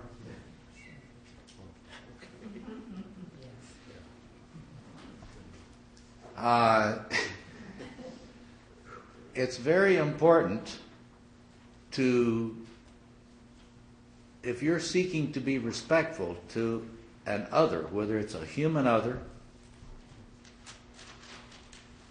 or an archetypal other, an imaginal self-object, as I say, using my fancy terms, you certainly are not being respectful if you imagine that presence as less than you And you have the capacity to feel. Now, of course, we have to understand, using personifications of this, humans do it all the time. Humans need to create language to discuss this. They always have. They always will. Tillich was very clear that all languages are inadequate. But that doesn't mean you're going to not use it. So you have to think about, how can I creatively and imaginatively get into my mythic imagination? Because in my personal view, a person who is not capable of reconnecting with their mythological imagination is locked in a modern box. They are not experiencing postmodern reality that Jung was imagining. You follow me? Yeah. So we don't return to a literalism about mythological language, such as many folks, of course, did in the tribal cultures. But we're humans. Humans are animals that are equipped to experience the mythological imagination and to engage in ritualization around it. And when they do not use that capacity, bad things happen. And what are some of the bad things? They turn objects and possessions they turn penultimate things into with expectations of penultimate things, possessions and so on, which can never satisfy them. You follow? Right. So, other comments, observations? Yes. Mm-hmm. Yeah, your characterization of the relationship with the other is a very nice restatement on very lay terms of process thought developed by Whitehead and processing reality. You noticed that. Thank you. Yes, indeed. There are two great postmodern philosophical masters, in my view, in the West, and that's one is Tillich, the other is Alfred North Whitehead. They're both very. You have to work hard to get into their world. Yeah. It takes effort. It takes energy. Tillich leads you into Whitehead. What? Tillich leads you into Whitehead. Well, they are both panentheist. Yes. He's talking about Tillich and Whitehead. They are both panentheist. They're not pantheist. They're not theist. They are panentheist. They mean that they have a view that there is a sacredness at the heart of all reality. There's no puff of reality that's not inhabited by the sacred. And that includes, say, the bodies and the psyches of atheists are full of the sacred. And so both of them have extremely sophisticated ways of thinking about this, which, of course, I would love to engage with you in about a 13-week seminar. But I think that's a very interesting comment, and it's very true. I think if you were to say ask what kind of metaphysics is, if you do metaphysics, what kind of metaphysics is more accessible to a contemporary person? Panentheism would be a strong candidate. Yes. Yes, go ahead. I just want to make a comment about another great spiritual tradition that evolved in the 20th century, which is Alcoholics Anonymous. Yes, thank you. You had something to do with it, obviously. Yes. But, the second step in AA is that only a higher power can restore us to sanity. Yes. And I see that a direct reference to the 8, Yes. Yes. Even though AA uses God in a number of instances, that was what was available. Yes. But when you look at many of the steps, even in terms of when we're trying to change people in AA, they talk about becoming entirely ready to have God remove these defects and aspects. Like it's invoking the help of the higher self in carrying out this change. Yes. And there's so many other aspects that are like gratitude and humility and all this stuff. Yes, this gentleman is speaking about the what I like to call the street magic system of 12-step programs. That is to say, their radically existential engagement with these things we're talking about this afternoon, because the acknowledgement of something greater than you is an absolutely essential step. We could say we could have a thing called Humans Anonymous. Because the same problems that afflict the addict afflict all of us. A compulsive narcissism. And as long as the I cannot acknowledge something greater than itself, from which it has and can continue to receive life-giving gifts. Now, how you put that in language, that's a moving target, right? And none of the languages are perfect. They all both reveal and obscure.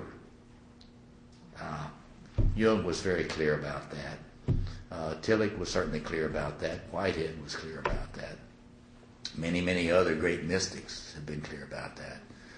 But one thing is clear, that if you've never studied the 12 steps without getting into the us and them split, I suggest that you study the 12 steps for insight into how you might practice your own spiritual practice, because there was a conversations that were had. You can find them you can find the letters on the internet. And it was Carl Jung that offered the insights, and most people who have really been active in AA are aware of Jung's influence on these life-saving insights for people.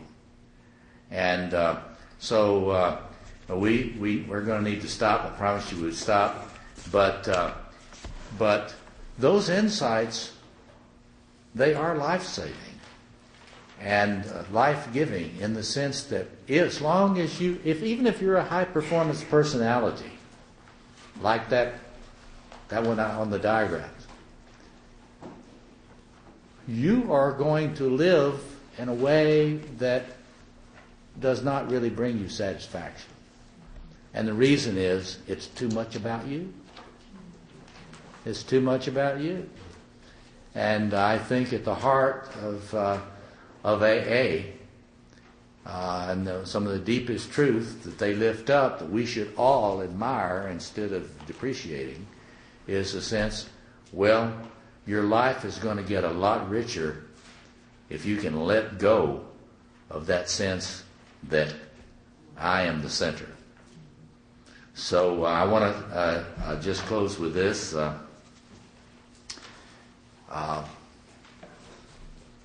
Some Robert Johnson comments about ecstasy, in which he is talking about the fruit of living a life in which you seek to practice the presence of that other. And he says, it is a middle place where both of the opposites are honored.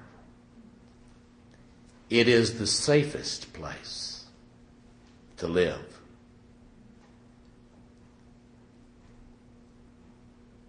It is the ecstatic place. It is the holy place.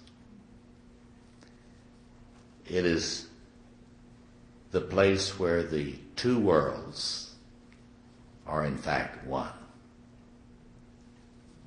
Now, what I'm leaving with you today, that's not a utopian image of perfection which cannot be attained. There's tremendous reasons to believe that you can learn to live and spend more time in that place. You won't be able to stay in it perfectly all the time. Come on, have a sense of humor. But it is a real possibility for you. And to return to the gentleman's comment back there, how much of that's your therapist's responsibility and how much of it is yours? Well, your intention, your conscious intention is hugely important. Without that, that will never precipitate in your life. So I want to thank all of you for coming and giving us a chance to discuss these things. Thank you very much.